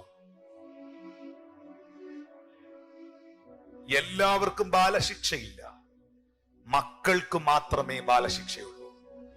എല്ലാ പിള്ളേരെയും വഴക്ക് പറയാൻ എല്ലാവർക്കും അധികാരമില്ല. നിന്റെ മക്കളെ, നിങ്ങളുടെ മക്കളെ തിരുത്താനും വഴക്ക് പറയാനും മാത്രമേ നിങ്ങൾക്ക് അധികാരമുള്ളൂ. മക്കളെങ്കിൽ ബാലശിക്ഷ ഉണ്ടാകും. കർത്താവിൻ കണ്ടതുകൊണ്ട്, അവൻ കയ്യിലെടുത്തത് കൊണ്ട്, അവൻ ഉയർത്തിയത് കൊണ്ട്, അവൻ വാഴ്ത്തിയത് കൊണ്ട് നുറുക്കപ്പെടുന്നു. ഈ നുറുക്കം ഒരു പരാജയത്തിനല്ല, ഈ നുറുക്കം ഒരു തകർച്ചയ്ക്കല്ല. ഈ നുറുക്കം, നിന്റെ ഈ നുറുക്കം, അപ്പമാകുന്ന നിന്റെ ഈ നുറുക്കം പലരുടെയും നിറവിന് കാരണമാകും. നിന്റെ നുറുക്കം പലർക്കും തൃപ്തി ഉണ്ടാകുന്നതിന് കാരണമാകും. നിന്റെ ഈ നുറുക്കം നിന്റെ പ്രതിസന്ധികൾക്ക്, പ്രശ്നങ്ങൾക്ക് മധ്യേ എന്റെ കർത്താവ് വർദ്ധനവിന്റെ ദൈവമാണെന്ന് വെളിപ്പെടുത്തുന്നതിന് കാരണമാകും. പരിശുദ്ധാത്മാവ് ഇന്ന് ഈ സന്ദേശം അവസാനിപ്പിക്കുന്നതിന് മുൻപ് 37-38 വാക്യത്തിൽ എഴുതിയിരിക്കുന്ന എല്ലാവരും തിന്ന് തൃപ്തരായി, ശേഷിച്ച കഷ്ണം 7 വട്ടി നിറച്ചെടുത്തു. എല്ലാവരും തിന്ന് തൃപ്തരായി. സാറ്റിസ്ഫാക്ഷൻ, തൃപ്തി ദൈവത്തിൽ മാത്രമേ ഉള്ളൂ. മനുഷ്യൻ തന്നാൽ ഒരിക്കലും നമുക്ക് തൃപ്തരാകാൻ പറ്റില്ല. ദൈവം തന്നാൽ മാത്രമേ നമ്മൾ തൃപ്തരാകത്തുള്ളൂ. മനുഷ്യനെ ഒരിക്കലും ഒരു മനുഷ്യനെ തൃപ്തരാക്കാൻ പറ്റത്തില്ല. മക്കളെ, ഈ ലോകത്തിലെ എല്ലാ ഭൗതികാനുഗ്രഹങ്ങളും, എല്ലാ ഭൗതിക നന്മകളും നമ്മുടെ ദാഹം വർദ്ധിപ്പിക്കത്തേ ഉള്ളൂ. പക്ഷെ നമ്മുടെ ആത്മാവിൽ ഒരു തൃപ്തി തരുവാൻ ദൈവ സാന്നിധ്യത്തിന് മാത്രമേ കഴിയുള്ളൂ. യേശു കർത്താവിലൂടെ ലഭിക്കുന്ന രക്ഷ തൃപ്തി നൽകും. യേശു കർത്താവിൽ നിത്യജീവനുണ്ടെന്നുള്ള വെളിപ്പാട് തൃപ്തി നൽകും. യേശുവിനോടുള്ള ബന്ധം നിങ്ങൾക്ക് തൃപ്തി നൽകും. ഈ ലോകത്തിലെ ഒരു ഭൗതിക നന്മകളിലും ആരും തൃപ്തരല്ല. ഈ അപ്പം തിന്നാൽ പിന്നെയും വിശക്കും, ഈ അപ്പം കഴിച്ചാൽ പിന്നെയും വിശക്കും, ഈ മീൻ കഴിച്ചാൽ പിന്നെയും വിശക്കും. പക്ഷേ യേശു കർത്താവ് ശമരിയക്കാരി സ്ത്രീയോട് പറഞ്ഞു, ഈ വെള്ളം കുടിക്കുന്നവനെല്ലാം പിന്നെയും ദാഹിക്കും, പക്ഷേ ഞാൻ കൊടുക്കുന്ന വെള്ളം കുടിക്കുന്നവനോ ഒരു നാളും ദാഹിക്കത്തില്ല. ഈ പകൽക്കാലം, ഈ സഭായോഗത്തിൽ തക്ക സമയത്ത് പ്രവർത്തിക്കുന്ന, റൈറ്റ് ടൈമിൽ പ്രവർത്തിക്കുന്ന ദൈവത്തിന്റെ പെർഫെക്റ്റ് ടൈമിങ്ങിനെ കുറിച്ച് നമ്മൾ കേട്ടു. എന്നെ കരുതുന്ന, എന്നെ കാക്കുന്ന, വഴിത്താരകളിൽ ഞാൻ തളർന്നു പോകാതെ എന്റെ നാളുകളെ മനസ്സിലാക്കിക്കൊണ്ട് എന്റെ ഇന്നുകളിൽ എനിക്ക് വേണ്ടി ഒരുക്കുന്ന എന്റെ യേശുവിനെ കുറിച്ച് ഞാൻ കേട്ടു. നമ്മുടെ കണ്ണുകളെ അടയ്ക്കാം, നമുക്ക് പ്രാർത്ഥിക്കാം. പിതാവേ, നന്ദിയോടെ അങ്ങേ സ്തുതിക്കുന്നു. നന്ദി നിറഞ്ഞ ഹൃദയത്തോടെ ഞങ്ങൾ അങ്ങേ വാഴ്ത്തുന്നു. താൻ എന്ത് ചെയ്യുവാൻ പോകുന്നു എന്ന് താൻ അറിഞ്ഞിരുന്നു. കർത്താവേ, സകലത്തെയും അറിയുന്നവനായ ദൈവമേ, ജീവിതത്തിൽ ഏതെങ്കിലും വിഷയങ്ങളുടെ നടുവിൽ ഭാരപ്പെടുന്നവർ എന്നെ കേൾക്കുന്നെങ്കിൽ നിന്റെ കരം അവർക്ക് വേണ്ടി ചലിക്കണമേ. അവരുടെ ജീവിതത്തിൽ അവർ നുറുക്കപ്പെടുന്നെങ്കിൽ ആ നുറുക്കം ഒരു വർധനവിന് വേണ്ടിയാണ് എന്ന് അവർ തിരിച്ചറിയട്ടെ. കർത്താവേ, എന്റെ വിലാപത്തെ നൃത്തമാക്കുന്ന, എന്റെ രട്ടിനെ അഴിച്ച് എന്റെ കണ്ണുനീരിനെ ജയഘോഷമാക്കുന്ന എന്റെ കർത്താവ് എനിക്ക് വേണ്ടി ജീവിക്കുന്നല്ലോ. അവിടുത്തെ ആ കരങ്ങളിലേക്ക് ഞങ്ങളെ പൂർണ്ണമായും സമർപ്പിച്ച് പ്രാർത്ഥിക്കുന്നു. ജീവിതത്തിൽ വ്യത്യസ്തമായ നിലകളിൽ എന്നെ കാണുന്നവരും കേൾക്കുന്നവരുടെ നാളുകളെ കുറിച്ച്, അടുത്ത മണിക്കൂറുകളെ കുറിച്ച് അവർ ഭാരപ്പെടുന്നെങ്കിൽ, അവരാകുലപ്പെടുന്നെങ്കിൽ, സർവശക്തനാകുന്ന ദൈവത്തിന്റെ അദൃശ്യമായ അത്ഭുതത്തിന്റെ കരം അവരെ കരുതേണ്ടതിനായി ഞാൻ പ്രാർത്ഥിക്കുന്നു. എല്ലാ ചിന്താകുലവും പരിശുദ്ധാത്മാവിൽ ഇന്ന് ഞാൻ നിങ്ങളെ അറിയിക്കട്ടെ. നിങ്ങളുടെ എല്ലാ ചിന്താകുലവും കർത്താവിന്റെ മേൽ കൊടുത്തേ. എല്ലാ ചിന്താകുലവും കർത്താവിന്റെ കരങ്ങളിൽ ഏൽപ്പിച്ചേ. Hallelujah, hallelujah, hallelujah. ഭക്ഷണമില്ലാതെ വാടിക്കുഴഞ്ഞിടുമ്പോൾ ഭക്ഷണമായി കാകൻ എന്റെ അരികിൽ വരുന്നു. അപ്പവും ഇറച്ചിയും അവൻ എന്റെ കരത്തിൽ ഏൽപ്പിക്കുന്നു. ആ കർത്താവിന് നന്ദി പറയാമോ?